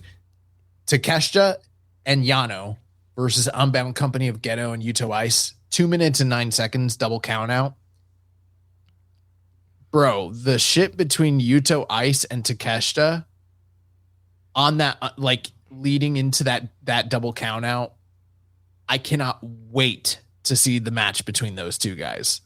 Yeah, I didn't watch the full match, but I saw some of the clips from the brawl. Yeah, it looked like, they're going to have a great matchup. I didn't watch all of it, but I heard about what happened between them, and I was like, all right, let me fire up that match in particular. And yeah, it's only 2 minutes, so if you haven't seen it, I really recommend. It's basically just an angle. Geto and Yano, they don't even fucking tag in at all. It's heated. Yeah. Yeah. But Hanare versus Drilla. Hanare with the big win here, huh? Yeah, and this is kind of back to what you're talking about with 50-50 booking. Is Drilla just got a huge win over Gabe Kidd. It's you think you'd want to keep that momentum going. You've been elevating him all year. Let's maybe give him a little bit of a win streak, but then you go back to Hanare here, which I get it. He's 1/2 of tag champs, 1/3 of the Never champs. He's the New Zealand heavyweight champion. United Empire's getting a push, but to me, it just felt like the wrong guy won here. It felt like Drilla should have kept some momentum up, but besides that, it was a very hard hitting matchup. Hanare ends up getting the win with a big sit out powerbomb. So I agree with you. I felt like with Drilla picking up that momentum, it might have made sense to at least let that languish a little bit longer. All the same, though, again, it is G1, so it's all going to come down to point standings as it, when it's all said and done, when it washes out. But in terms of the story of the match, what I felt like happened here is Henare dragged Drilla into deep waters. And what I mean by that is like both of these guys are very physical, but Henare is the better brawler. That's not to say that Drilla is a slouch when it comes to brawling, but we know that that's Hanare's like specialty. Right. He's about that life. And Henare basically like challenged his manhood, to take him into a dogfight. Mm-hmm. And Drilla was like, he let his pride get the best of him. He's like, I fucked up Gate. I'll fuck you up too. And he was like, all right, dog. And we all know about Henare, bro, with the semen retention. This man, he keeps his key, and that's his special power, like that people don't know about. Like you can't go toe to toe with this guy for too long. He's too strong. And that was Drilla's undoing. Yeah. Big headbutt to Drilla, big spin kick. Drilla did get a near fall with the gore, but yeah, Henare was able to block the Drilla killer, hit another headbutt, and then hit that big sit-out powerbomb, which was, again, it was kind of weird because I feel like I don't really recall Henare using a powerbomb as a finisher. Usually he does like the Rampage or the Ultima or like He's been using it, and I think also if you think about the move, the like triple team, double team move that he's been developed in the tag that's team. right. Yeah, with Ospreay and Ocon, that powerbomb. Yeah, but that was always sort of just like a signature maneuver, not like a finisher. But now that he's using it there, I think it probably is translating over a little bit. But I you're not wrong. I thought the exact same thing as you, and then I had to think about it for a second. I'm like, has he been beating people with this? And I'm like, oh yeah, I guess in the tag matches, but I just assumed it was like a tag finisher. Yeah, it's not like his power bomb is so powerful. It's like he's hitting a power bomb, but also they're adding extra juice to make it that much more powerful. Now we know that the triple team and double team finisher is, it's a doozy because it's mainly Henare. Yeah, this guy can beat you with just the sit out power bomb. Like, imagine if he teamed with Bolton and they hit you with a double power bomb. Bro, I would love I would love that shit. So yeah, it's a good match here's a dream matchup, Jeremy. You want to talk about unlocking the fucking forbidden door? You want to talk about AEW versus New Japan? I'll give you a match that I would really like to see.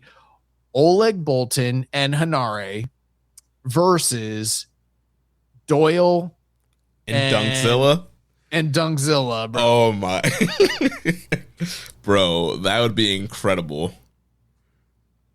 That's the match I want. Fuck FTR, fuck KOB, fuck the Bucks. I don't need all that. Give me big boys. And this shit needs to happen in Japan because I don't want to hear one single motherfucker saying me. And it don't do it in court CT class. And I don't even want them to do it in Corkin because we run the risk of some stupid mark ass bitches that watch AEW start saying meat just to be cheeky.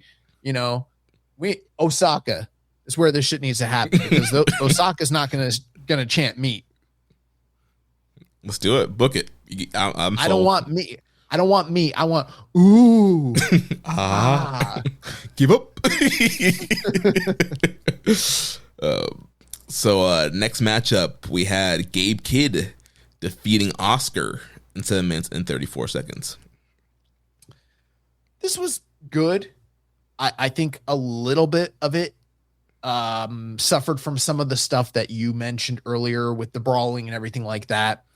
Mm-hmm. I also think that, and we've talked a bit about this, but with Oscar, it's a strange situation in terms of how they're going to be allowed to work these matches with him, right? Because we've seen what he's capable of and know he can do more than what is being portrayed in the singles matches he's given, but he's only at one certain level in the pecking order and he can't get too much over. And, you know, you think about pro wrestling, and when you're a giant, and that's a huge bro, when we were in Chicago, that was one thing that was apparent. You saw this dude in the ring, you're like, oh my God, he is fucking huge. Everyone talks about what an advantage that is. And it is an advantage. It's going to get you looks. It's going to get you through the door. It's going to cover up. You might not even be that great of a worker. I'm not saying that's him, but historically, guys that weren't even that great at workers, they get extra allowances when they're tall. Jake Lee. Exactly. But then there's the other side of it that people don't think about, where it's like, if you're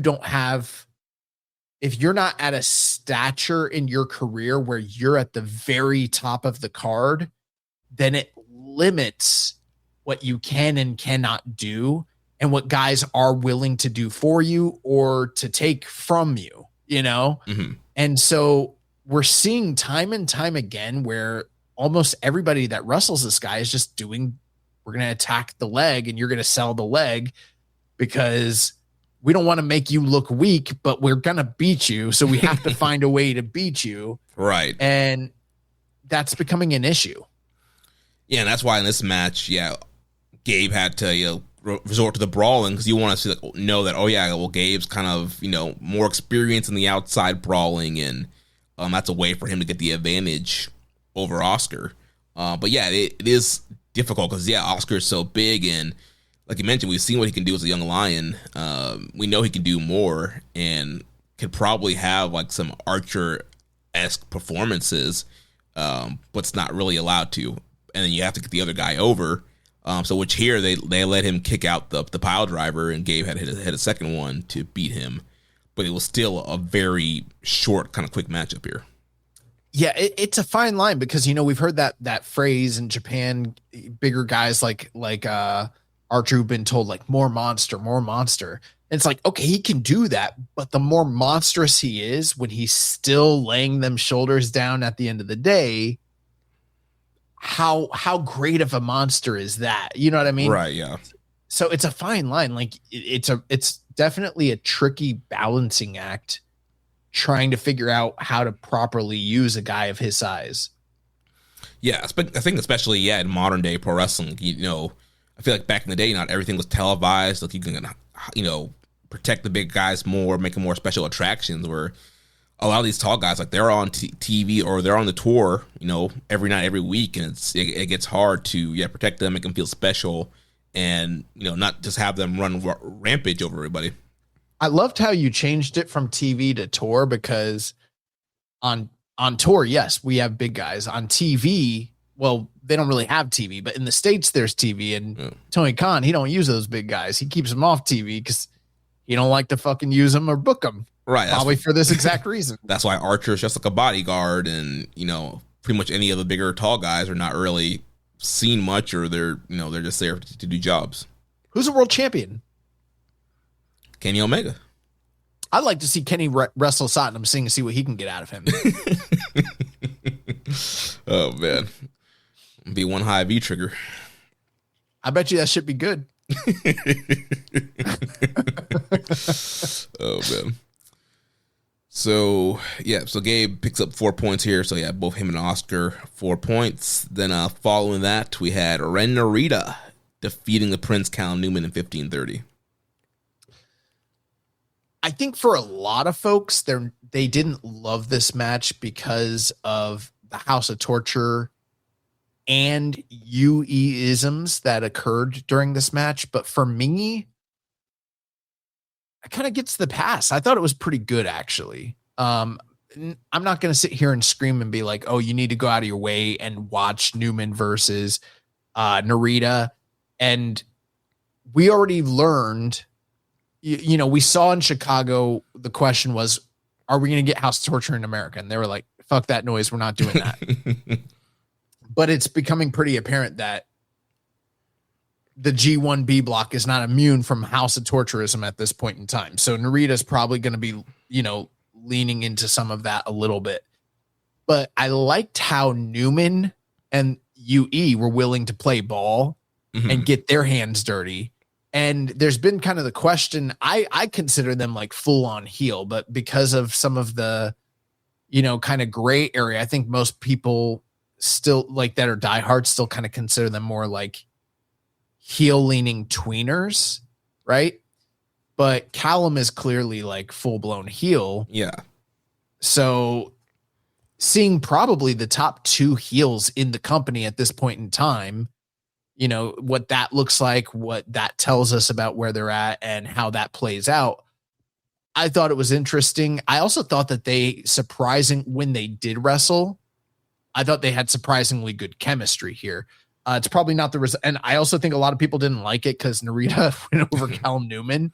Yeah. And, you know, a lot of the House of Tortures and people don't have much stomach for that this many years in. And I totally get it. But in a vacuum, I didn't think this was offensive.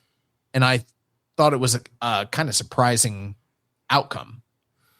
Yeah, I mean, I'm one of those. I didn't really love it. To me, again, there's a lot of the antics that we complained about before. You know, a lot of Dick Togo getting involved and pulling the ref out, and then Zane J pulls the ref out, and then Dick Togo rings the bell, and then Zane J rings the bell. I think that was like the one different element. Like, all right, you had somebody else that was kind of firing back and doing their tactics to them as well. So that wrinkle was a little bit different, but then also I'm just like, all right, come on, it's G1. I get it's Narita, but like this is getting overboard. Of like, all right, how many times are we going to pull the ref out, distract the ref before there's some kind of repercussions? Well, I agree with you, but here's my retort to that. If they're the top 2 cheaters in the company, do you want to see them wrestling a classic style match? And for me, my answer is no. Yeah. I don't know that I won't feel that way about the rest of the tournament, but for this matchup, because of what they've both been doing all throughout the year, I thought that this was the only thing that made sense to me was them both having their henchmen do bullshit. Yeah. I don't know. I feel like there's maybe some other stuff they can do. Like, I feel like the whole like ring the bell thing, like, I don't know. I feel like that's like so dumb. Like, and it happens so often. It's like, you know that if the bell rings and the ref is not telling you to get off the guy, like the match is not over, but people fall for it every time. So I don't know. I guess maybe I'm just a little over some of those tropes, but as far as like, there was some good limb work. Like Narita did work over the injured shoulder throughout the match, which did play into the actual finish where Narita put him in the cattle mutilation and got the submission victory. Yeah, bro, psychology.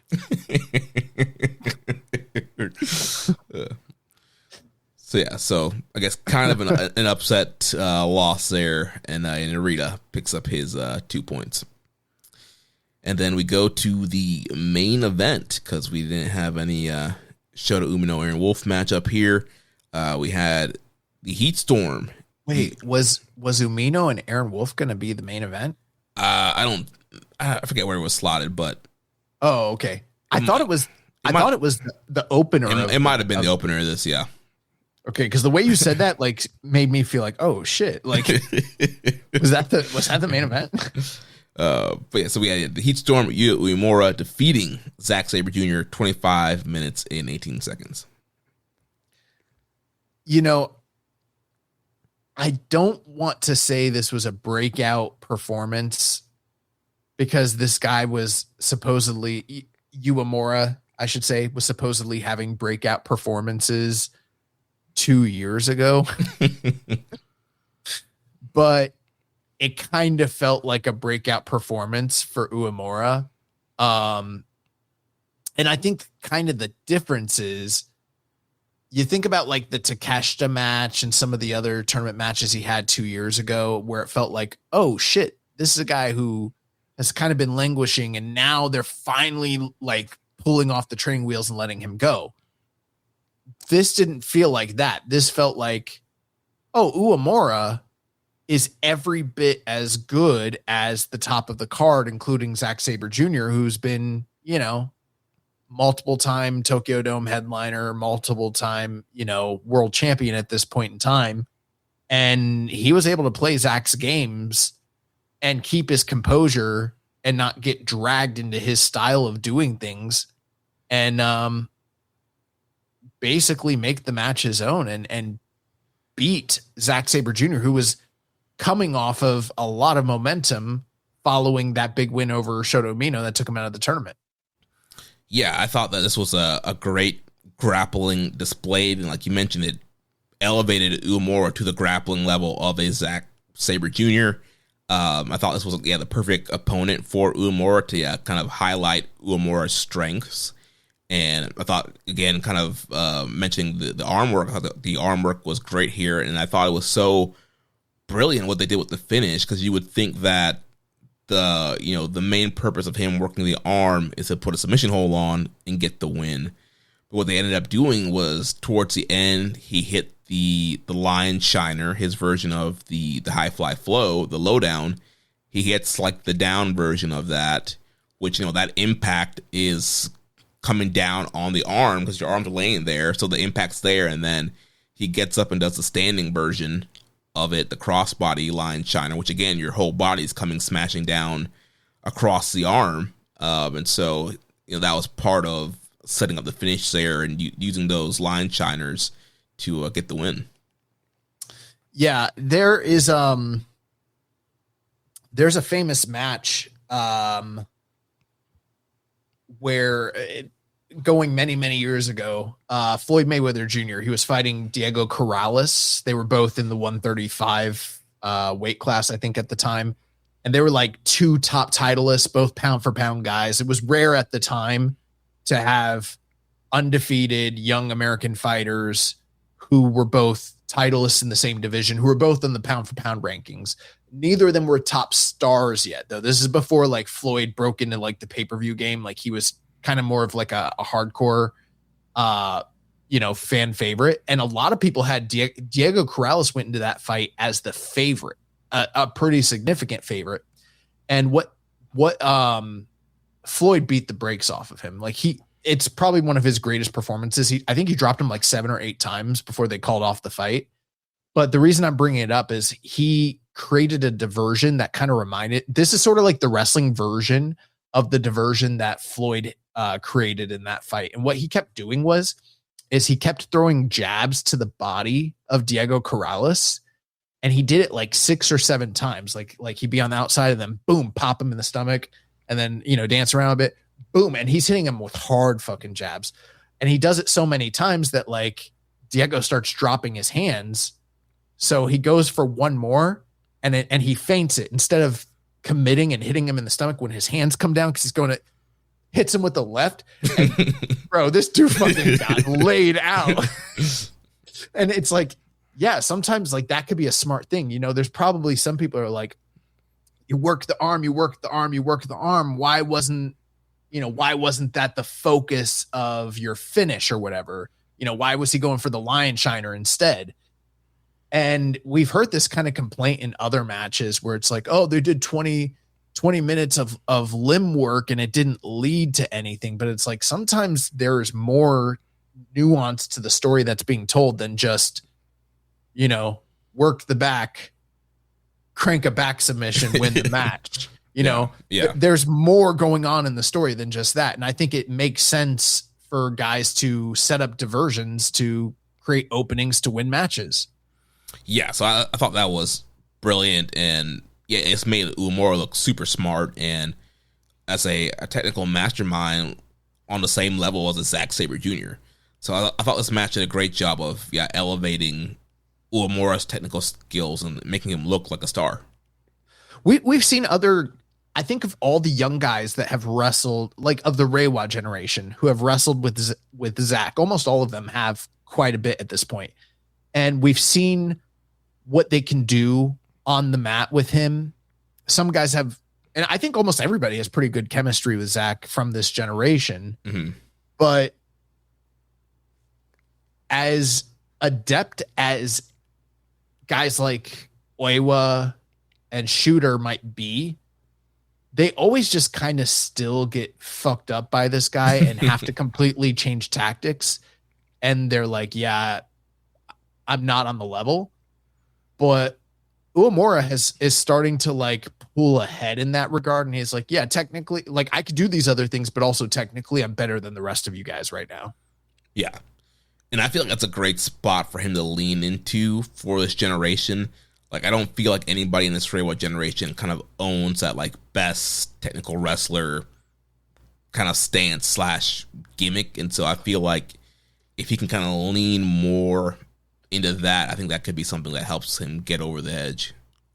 Well, I think there's something there between him and Oiwa where it's like Oiwa kind of has a lot of the same aspirations, and there are some similarities to their motivations, their personas, and things like that. And we need something to differentiate them. Like, most recently when they were wrestling each other in tag matches, what Oiwa was saying in the back was like, I'm the better improved version of you because not only can I do all the same things you can do, I'm agile, I can do technical wrestling, I can chain, but I'm a powerhouse and I can hit harder than you and I'm more powerful than you. And there is some truth to that. But what I love about what's happening here is as this guy starts to progress in he's not an all-rounder. He can do all things well, but he can specialize in technical abilities. And up to this point, the big complaint is like, oh, he's just doing cross bodies and arm drags and drop kicks. And, he's just cosplaying like Ricky Steamboat and shit like that. I love the idea that he's going deeper into the technical avenue where it's like, and we're not talking about like his version of technical wrestling isn't the World of Sport style of technical wrestling. It's closer to like Bret Hart, closer to like Bryan Danielson, where it's like, okay, he's leaning into that aspect of things. And if he can specialize in that, and if where I'm getting at with all this is Oiwa has failed every single time he has ever gone toe to toe with his mentor, Zach. And this guy has now beaten him. So the next time they come back together, there's all these like kind of comparison points. And it's pretty clear that Oiwa, being a prodigy, being the apprentice to Zach, not being able to beat him, and you would assume being adept at this, technical wrestling game, but you got this senpai who's like, hey, little bro, I beat your mentor. I know you said that you were better than me at everything, but like, nah, come hold this headlock. Yeah. Come hold this wrist lock. Let's see what's really good. Rich says do a flip. But that's the good thing is these guys are hybrids, even though, that is the difference between them and like a guy like Zach. Zach is one of the greatest professional wrestlers I've ever seen, but he does have his limitations. I don't think any of these guys really have limitations. They can do flips and they can do high flying and they can do everything. Yeah, it's funny. There was a spot where I think he was going for crossbody to the outside, and Zach caught it with a cravat. I died laughing.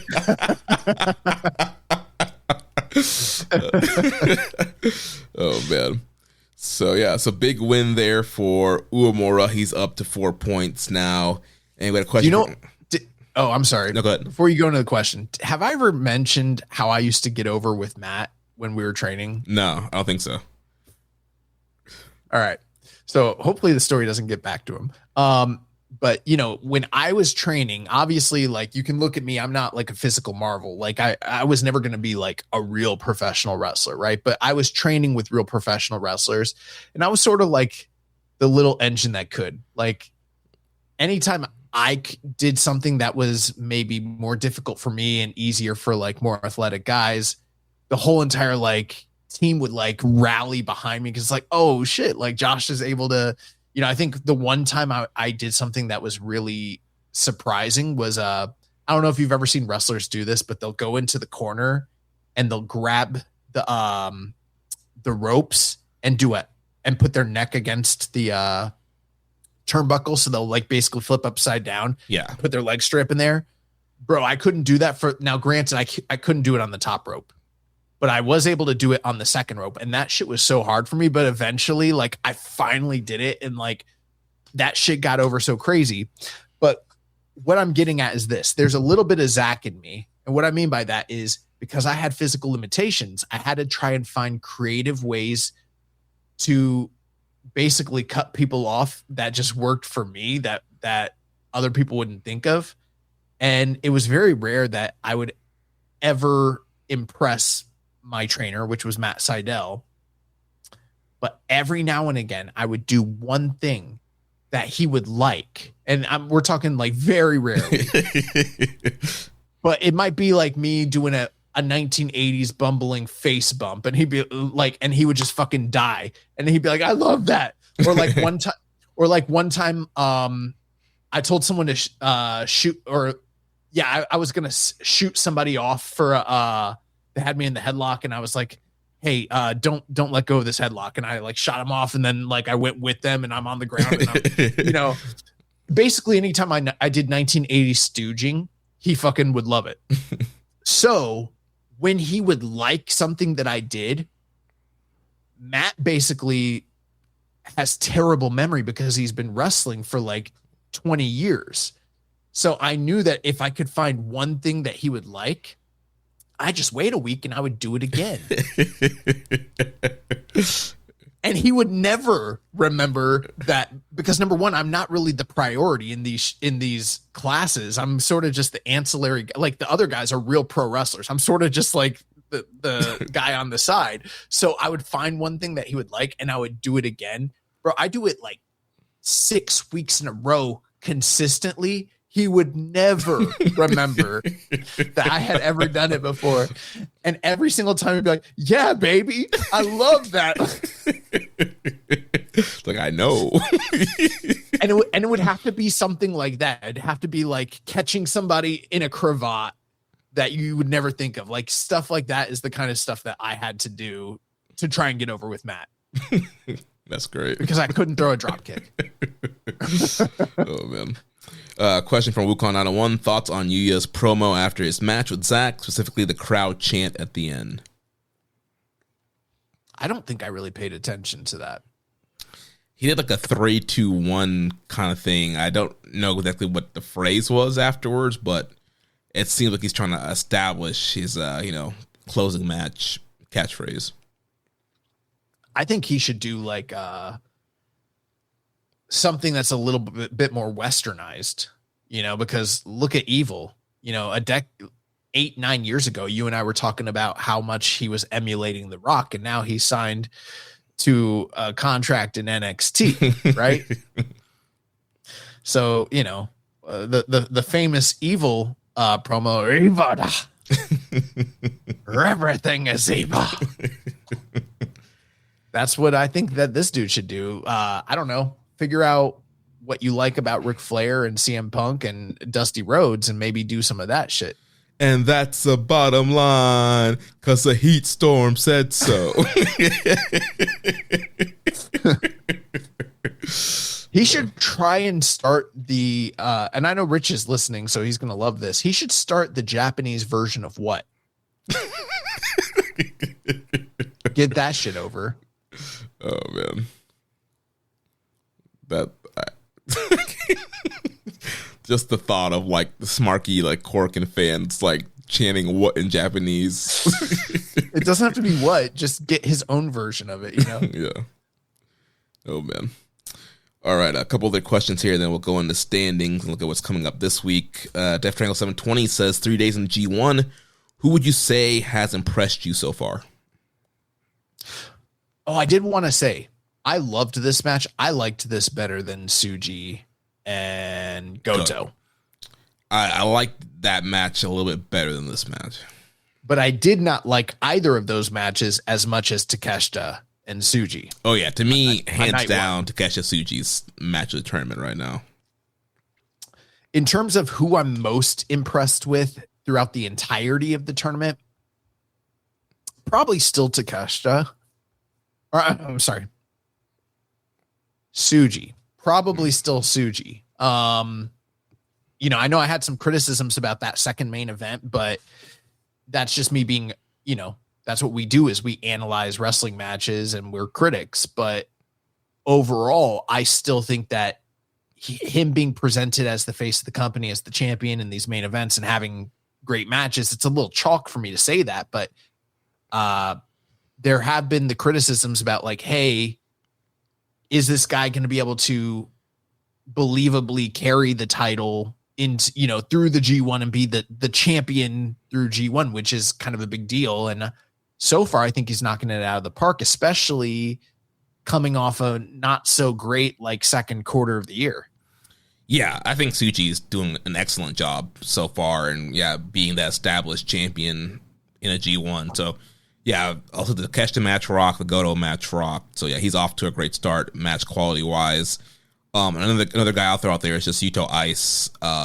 He hasn't had like the super high end matches quite yet, but I thought the Great Okan match, I thought he looked good in it. And then following up here with the Bolton match, he looked really great there. So I feel like combined with what he does in the ring with him being over his character, I feel like he's been super fun to watch. One last one. I mean, I think there's a lot of guys you could potentially throw out there. I think Oiwa looked really great against Oleg in America, and then I thought he looked really great here against what's wrong with me? Shingo. Yeah. That friend also asked, do you think Cyberfight has officially been in the works in New Japan? What I mean is that something feels and looks different with New Japan's presentation from the entrance to the cameras. I haven't noticed that much different. Have you? The only thing I've noticed was they have like the new nameplate things. Like they're not the normal like red and blue kind of nameplates. They're more designed based off the colors of their factions. I'm going to be very clear. We've complained for many years about improvements, but once they start making the changes, I'm gonna be like, why the fuck are you changing my product?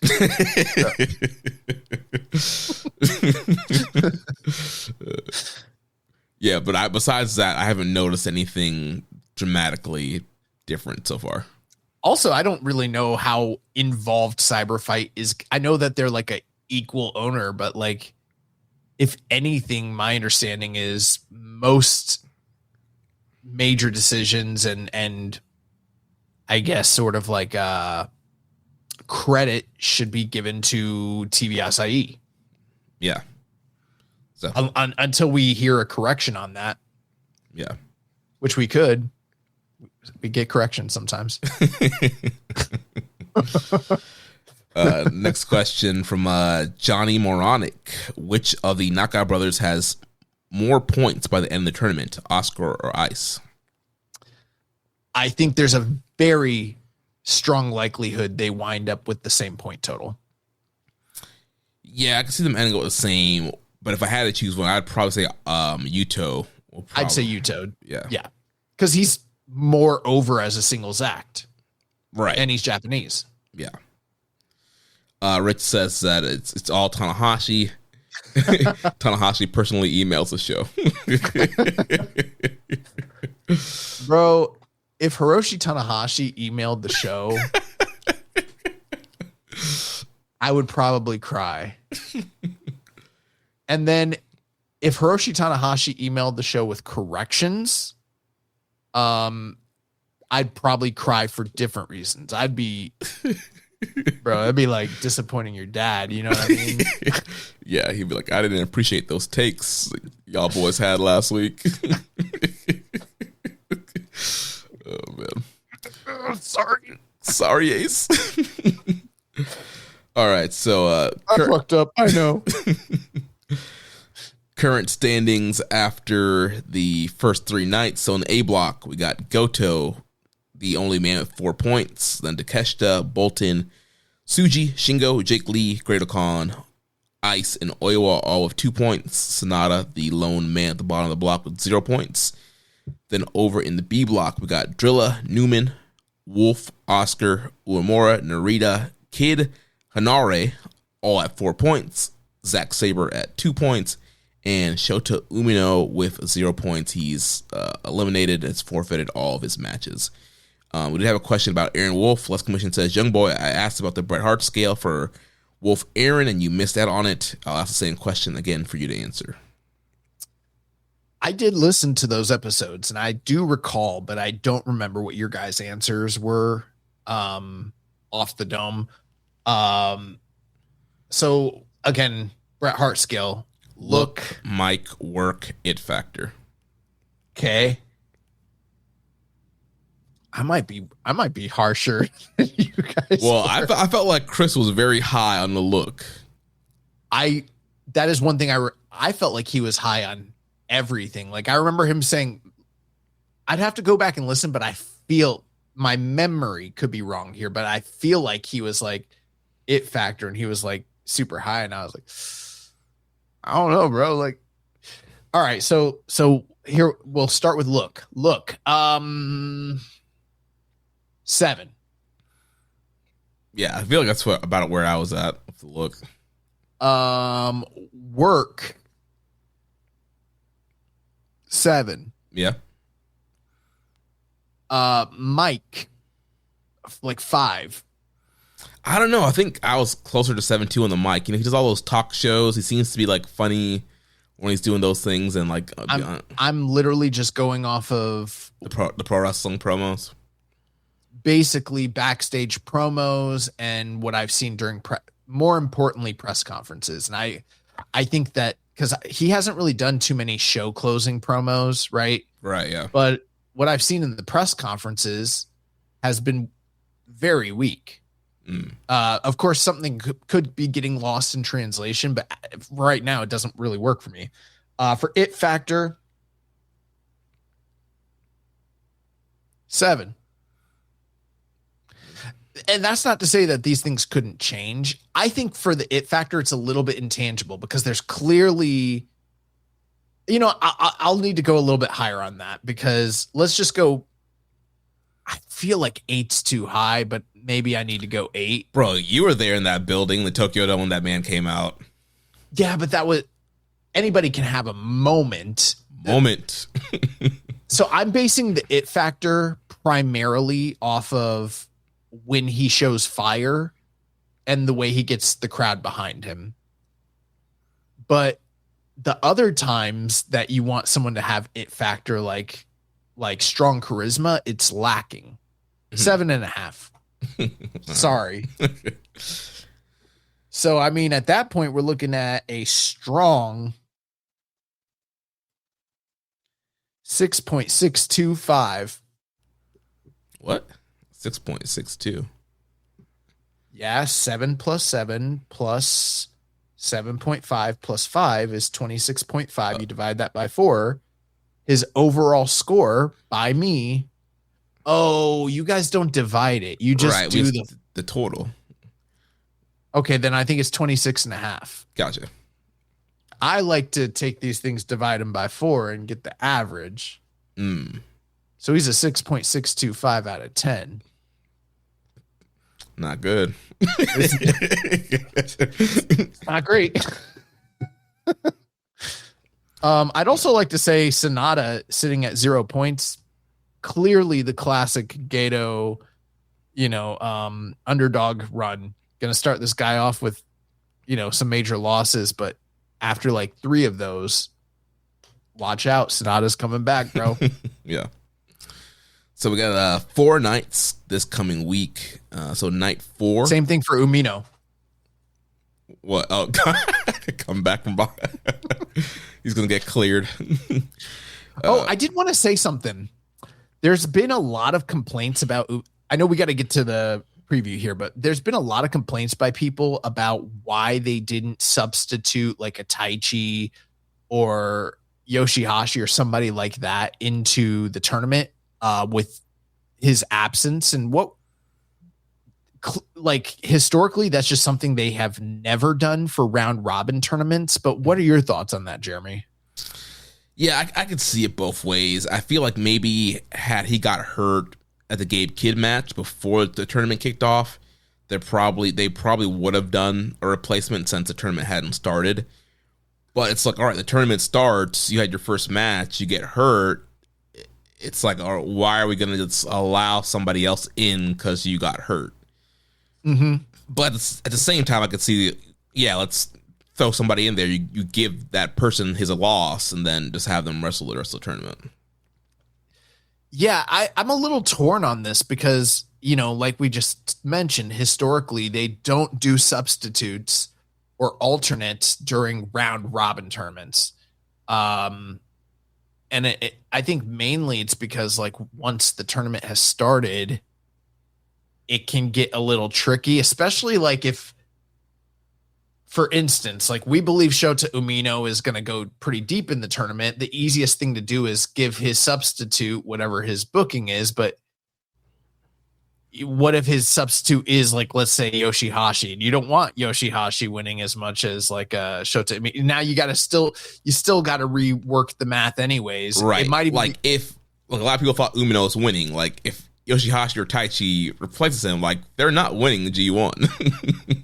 Right, and I think it's still doable to get them in there, but the math might be easier to just do the zeros and find your way around it. From a kayfabe perspective, it's a little difficult for me to be like, let's just say hypothetically it was later in the tournament and someone had, I don't know, 8 points and there's 2 nights left, and then they step in as an alternate. I don't think that they should be able to inherit that many points and get those standings. Vice versa, someone with like 4 points on the final night and they're already eliminated, they get hurt and you bring an alternate, and they're basically in a no hope situation. That's also something that doesn't really make sense to me. So maybe the answer here, if they were ever going to do it, is that it specifically has to be like the situation that we're seeing here, where it's like by this many nights is the cutoff. Like if someone is hurt, because in boxing they do something similar where if a fight is stopped, okay, it's the accidental headbutt rule. If there is a fight and the fight is stopped because there's an accidental clash of heads and it's within the first 4 rounds of the fight, then it's just straight up a no contest, period. Nobody wins.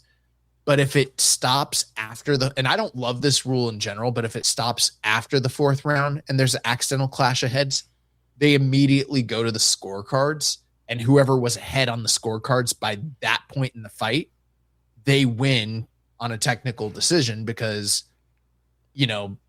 they worked long enough to earn that victory. And I think that this could be like the inverse of it. It's like if by the 5th night of your block, or let's say after the 3rd night of your block, if you get hurt, then there's no alternate. But if it's like, if someone drops out in the first 3 nights, I don't know why there couldn't be someone substituted in, honestly. I feel like that's a reasonable enough time frame to where you could probably work somebody in and them still have, no matter what point totals they're inheriting in kayfabe, they're still capable of like working out their own destiny in terms of like whether they would win or not.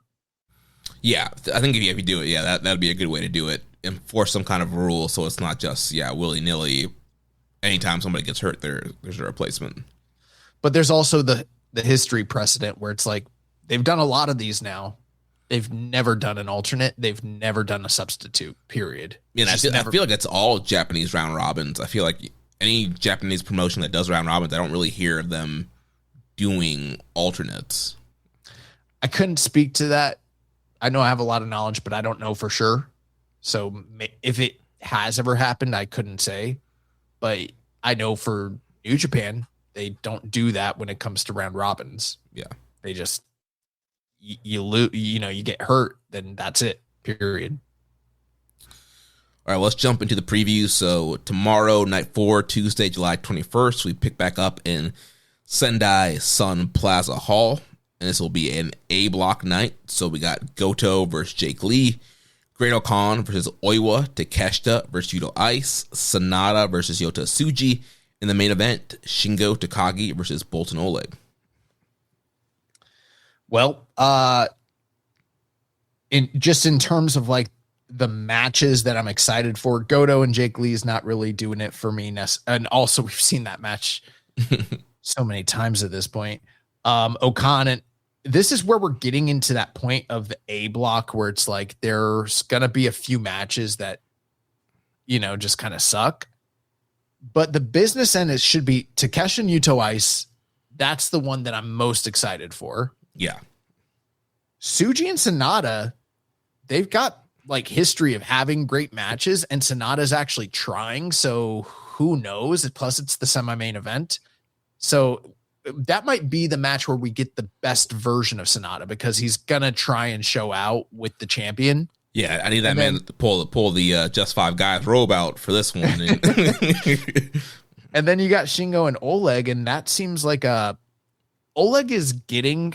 I know we talked about how he was in the semi-main event spot in Chicago, and there's some, speculation were him and Oi was supposed to get that spot or not.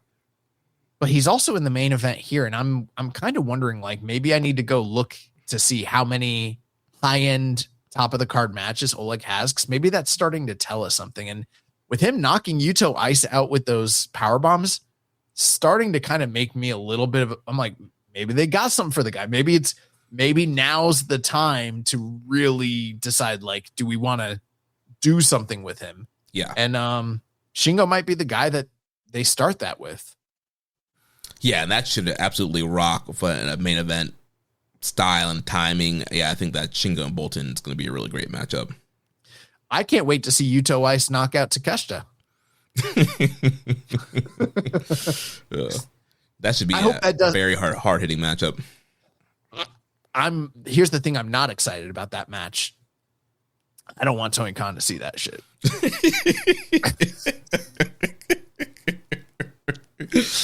That's going to be a problem. He's already said he wants to work with the Knockout Brothers, so that's going to be a problem. Then night 5 is going to be Wednesday, July 22nd. Also from us Sunday, Sun Plaza Hall. We're going to have B-block action. We're going to have Gabe Kidd versus Aaron Wolf, Hanare versus Oscar, Drilla Maloney versus Yu Uemura, and Zack Sabre Jr. versus Callum Newman.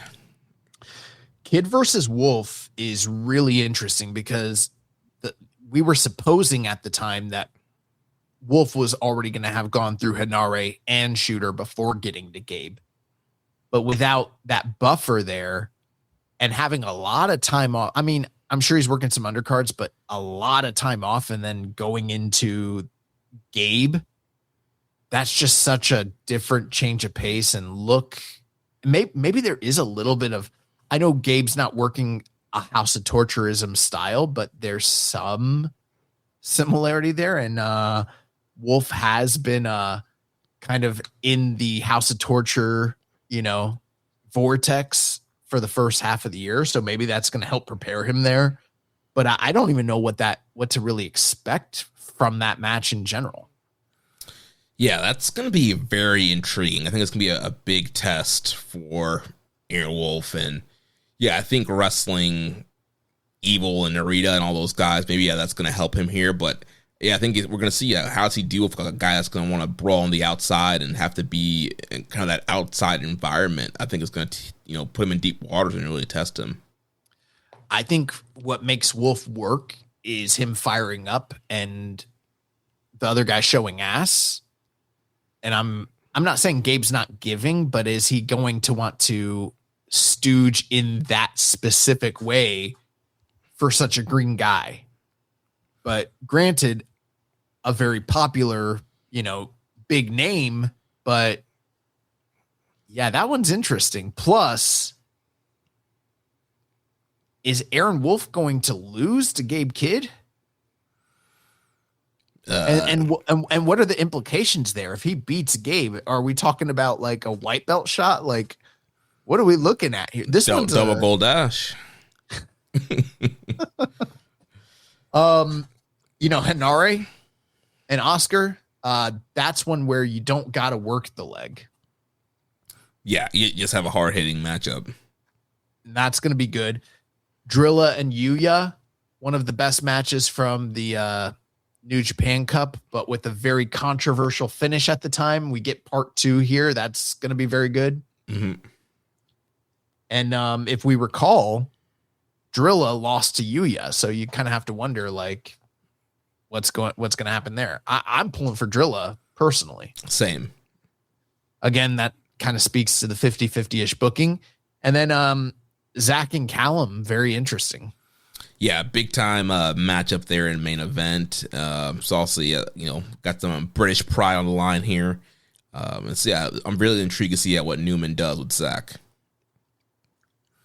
And a correction on the city here. This night 5 is actually going to be in Nagaoka. Oh man, I'm glad you made that correction because we were gonna get some fucking complaints. It was gonna be wild, bro. Yeah. So, Rich says, Fale fucked Wolf up. Surely he can't beat a world class AEW athlete. So in night 6, back to the A block, Saturday, July 25th from the Abara Wave Arena in Ota. So we got Goto versus Okan, Sonata versus Jake Lee, Takeshita versus Bolton, Oiwa versus Yuto Ice, and Shingo Takagi versus Yota Tsuji. Speaking of Fale, where the fuck is he? Why isn't he on the tour? Why isn't he in this tournament? Need the monster. Yeah. Goto Okan. You can miss me with that shit. Jake Lee and Sonata. Good God. Again, at least those two guys are kind of canceling each other out. So that's one of those, nice situations. Takeshita and Bolton always knock it out of the park. Yeah, always great. That. Oiwa and Yuto Ice. Heat. Yes, greatness. Big time heat. That one is like, circle that one around on your calendars. And then Shingo's working a main event again against Tsuji. Shingo's working a lot of main events here in this A block. That's kind of surprising.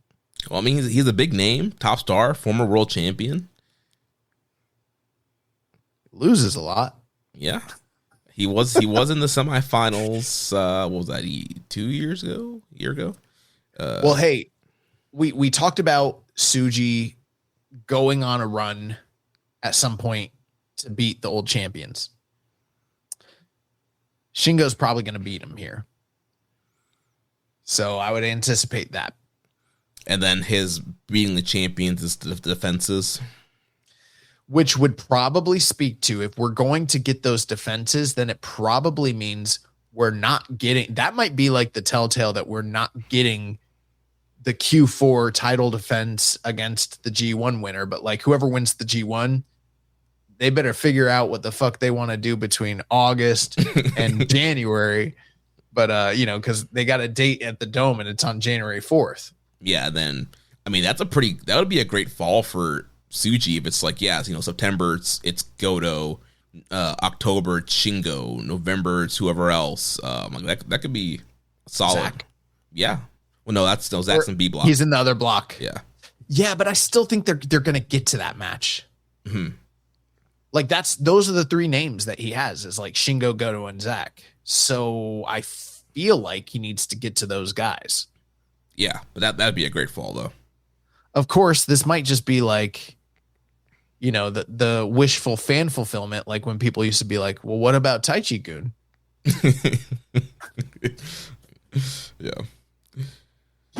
So night 6 should be pretty good. And then night 7, the following night, Sunday, July 26th, same arena. B block action. We got Oscar versus Aaron Wolf, Hanare versus Ren Narita, Drilla Maloney versus Callum Newman, and then Zack Sabre Jr. versus Gabe Kidd in your main event. So one of the other fallouts of Shota Umino not being on the card is that it makes the tournament a little bit tighter in a sense, because it's like you're getting 4 matches on the B block night instead of 5. But the other thing is, we had talked extensively about how like work ratey the B block was as opposed to A block. And now you're losing a whole entire quality ass match that you were actually looking forward to. So not only does it hurt people's brackets and, predictions and, the Shota Umino fans, but just general fans of the G1, this really weakens the B block as a whole and makes the night less attractive. Yeah, you would have gotten Umino one more match here. So yeah, that would have been a great addition to this card. So yeah, definitely missing. And those are two of the most like favorited guys to win the tournament. That's a major match that's just gone. Yeah. But Zach and Gabe, they have great history. They had a great G1 match 2 years ago. So I think that's going to be fire in the main event spot. Yeah, I think they were supposed to wrestle again last year when Gabe was out of the tournament. So we're getting back to that. That one's going to be fantastic. Drilla and Callum. I mean, I would say that this is a lot of white dudes at the top, but I've been told by Rich that Drilla's not white. I've been told that he's like Macho Man. He's a black wrestler. No, but in all seriousness, bro, Ren Narita's the only Japanese wrestler in the entire block the entire night. Oscar, Wolf, Hanare, Drilla, Callum, Zach, Gabe, a lot of gaijin. White man block. White boy summer.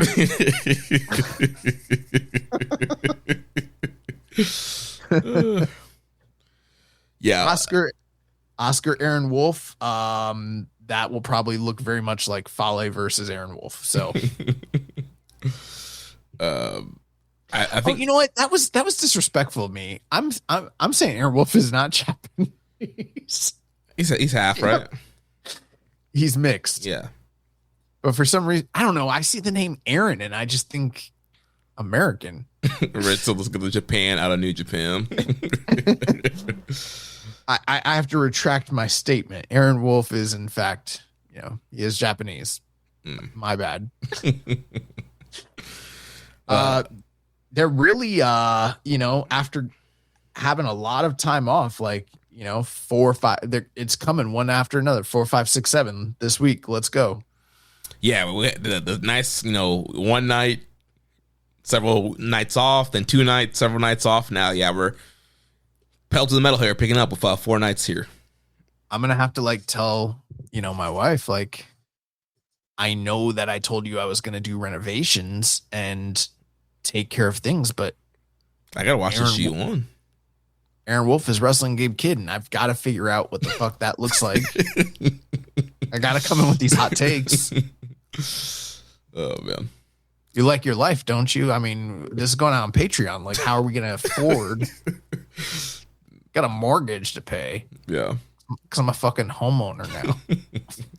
The homeowner, Josh Smith. I feel like there could be a really good promo, out of that shit. Yeah, not like a mainstream one, but like an indie level, like Tampa Bay Pro. Like you're in the camera, but you're like, I'm a fucking homeowner. Yeah, explain why you're fighting, like what this, gotta pay the mortgage.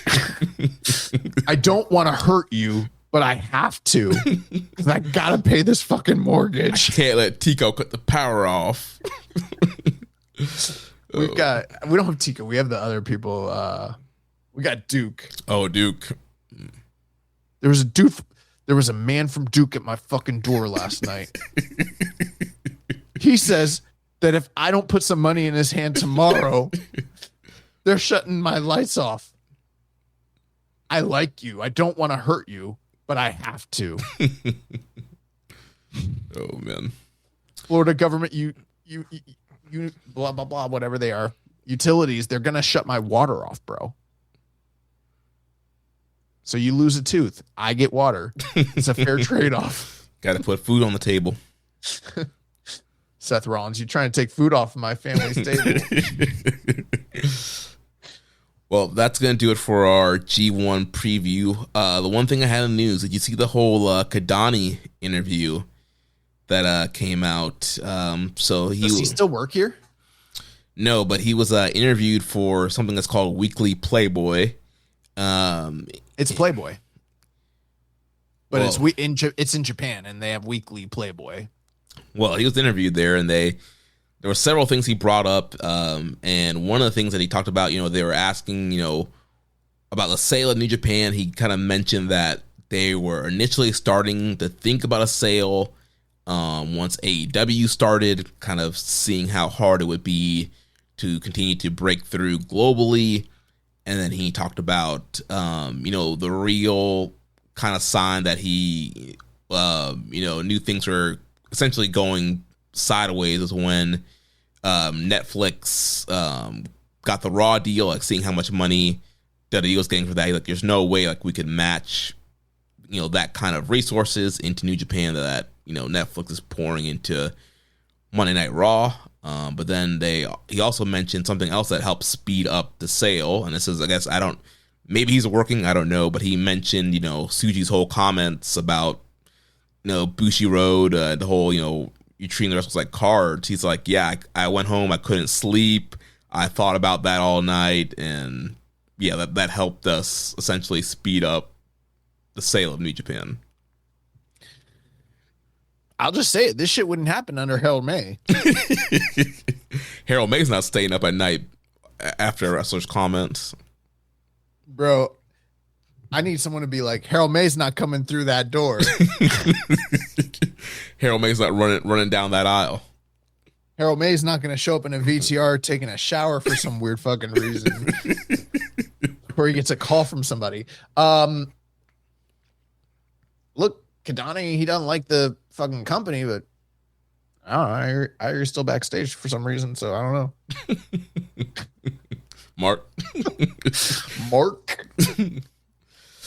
Yeah, those are interesting comments. So I don't know. I didn't see any of that. I've been busy. Yeah, unfortunately. But it is something to keep our eyes on. Yeah.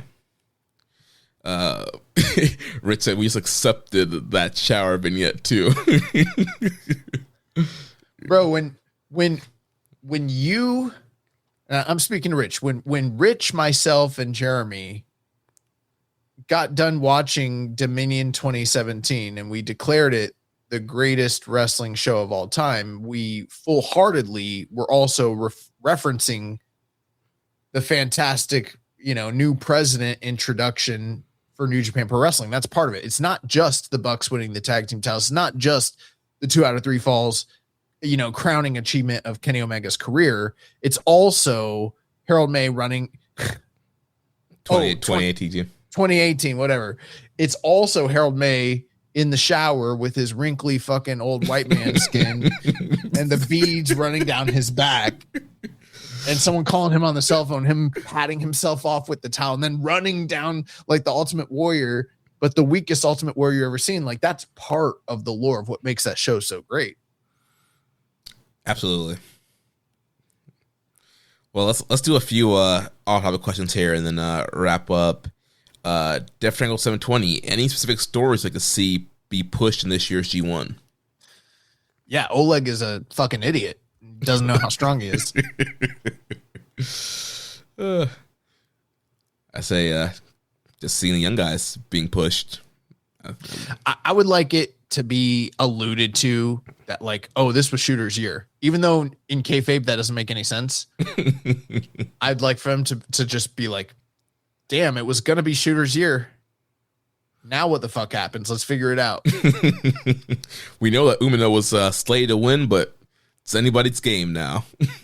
I need someone to cut a promo and be like, Umino couldn't fucking hack it. He took his ball and went home. Gabe should cut that promo. Hey, Gabe, if you're listening, that's free.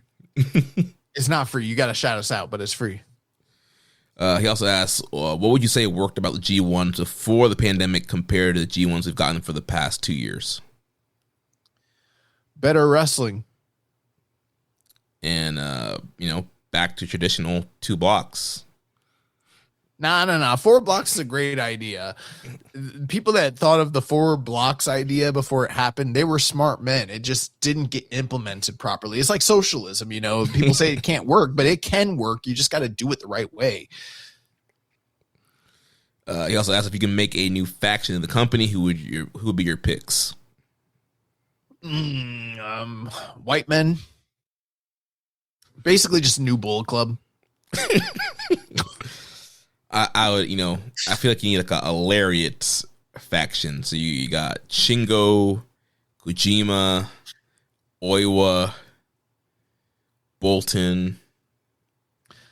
Oh, mine would be a shooter one. So it'd be like Fred Yehai, Matt Riddle. So catch point.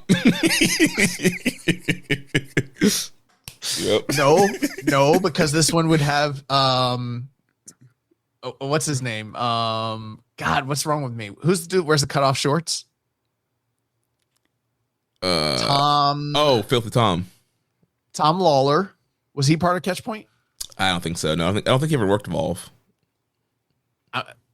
Yeah. So him, Shibata, and I don't know. We'll throw in Miho Abe just for some color.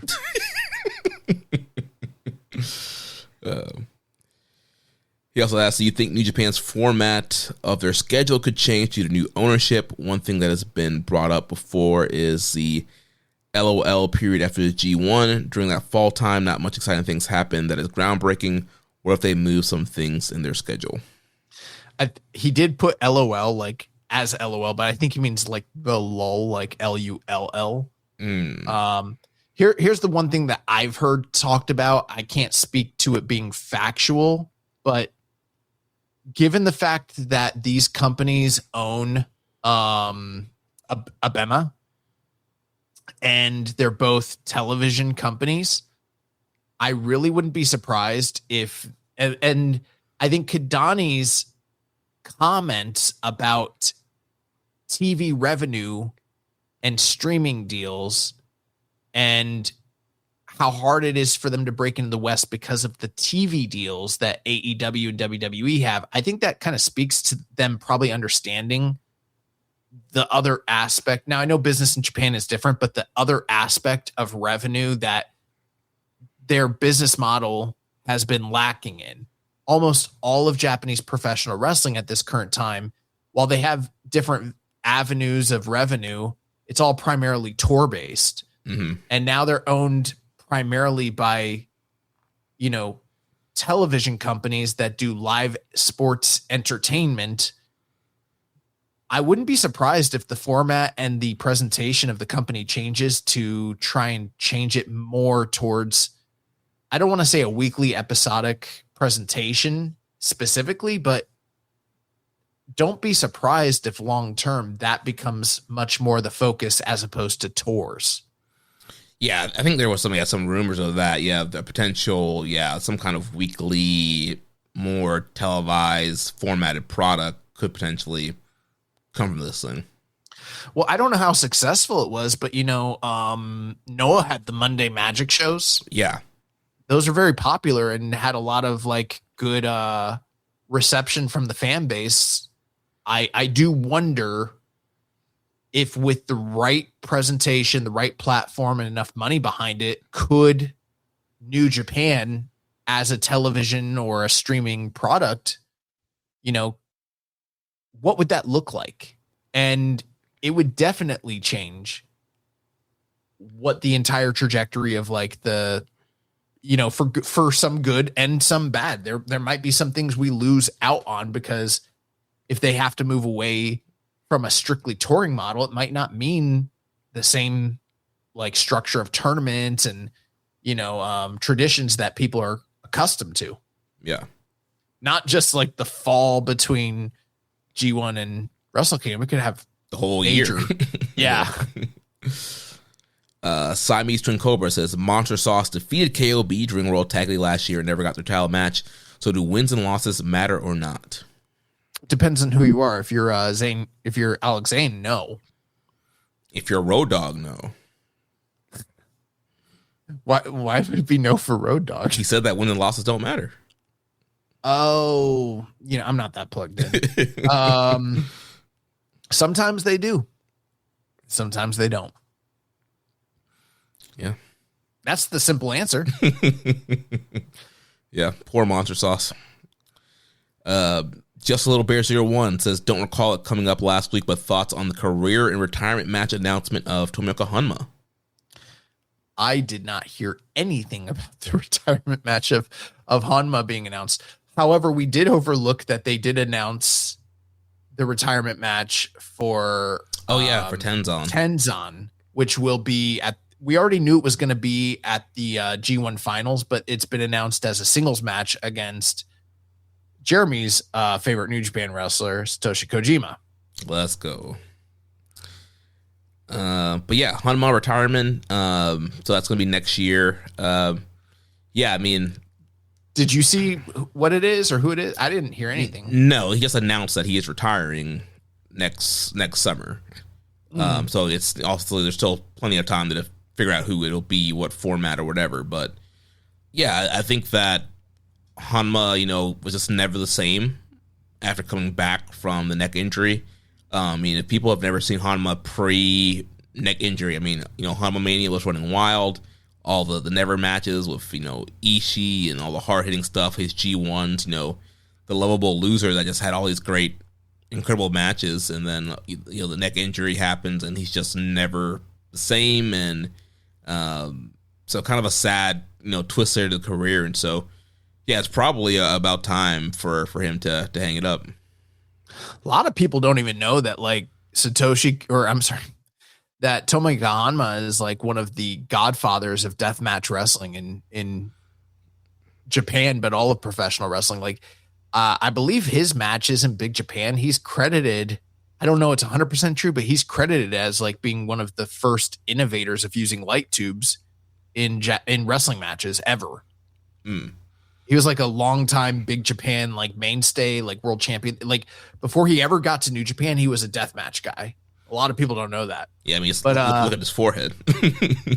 Yeah. Also, his voice, like the deep gravelly voice he has, it's because of like he crushed his larynx during wrestling matches. But I still believe we've got enough juice left to squeeze out of Hanma Mania. Let's give him a little push. Let's give him a little title Ruski by January 4th. I never belt. I think he could carry that. Who's never champion right now? Wolf. Bro. Hanma beats Wolf in the Dome. Let's fucking go. Let's talk about charisma. Kokeshi makes everybody happy. Boston Crab and Goon says, did you two hear about the pro wrestling exhibit that'll be opening in the Museum of Fine Arts in St. Pete in 2027? I did. And actually, I could be wrong here, but my belief and understanding is that the individuals and team behind this exhibit are the same people that are behind Orange Crush, which, that was the group that was like collecting all the different artists and photographers and, kind of collaborating artists in the wrestling realm to create those independent wrestling and international wrestling table books that were very popular. I think they shut down. I don't know how, financially viable and successful it was. But I also think that they've kind of, are they collaborating with different wrestlers to do independent shows? I think they're doing that show with Rocky. Oh, yeah, the Produce. I think they're doing the Produce show with Rocky. But I could be wrong on that. But yeah, I saw that they're doing this art exhibit in St. Pete. St. Pete has like the Dolly, and they got like the Chilele. There's a few different like famous art museums down there. I've been to quite a few of them, and I'm looking forward to this. I don't know if you've heard anything about it. Yeah, we've posted about it in the Logger Loop chat. Okay. Yeah, so yeah, looking forward to whenever it comes out. Did you go to the one in Tampa during the pandemic? No, I didn't know. We went, and they had the original NWA belt and all sorts of memorabilia. It was pretty cool. Nice. Then last question here, Siamese Twin Cobra. What's going on with Dragon Dia? Don't know. All right, that's going to do it for the show. Yeah, I haven't heard anything. I know people rumored that he was going to be the next Tiger Mask, but since that one JCast report, I really haven't heard anything else. I think we have talked to people. I've heard couple little different things, but I don't know anything definitive at this point in time. But it seems like, the rumor mill is Shun Skywalker's coming over. So yeah, Shun, yeah. So we'll see what happens there.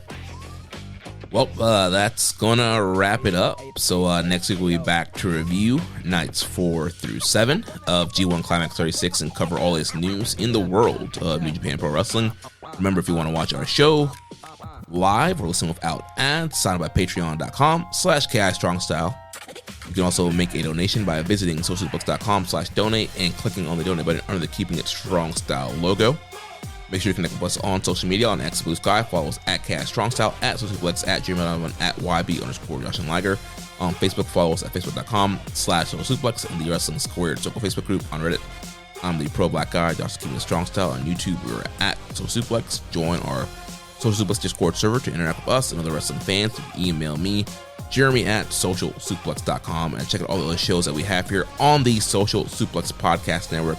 One Nation Radio with Rich and James, All Things Elite with Floyd and Austin, Imps, AEW Adventure, Wrestling Art with Chris Slings, the AEW Match Guy with Cersei and Brown, Tall Talk with Ali, Ann, and Leah, the Trish and Sarah Wrestling Podcast, and Joshing Around with Tim and Eric. Don't forget to subscribe and leave a rating and review, and we will catch you next week on Keeping It Strong Style, the ace of podcasts. Jeremy, watch this dog jet out. Ichiban. Thank you for listening to Keepin' It Strong Style. We'll see you next time.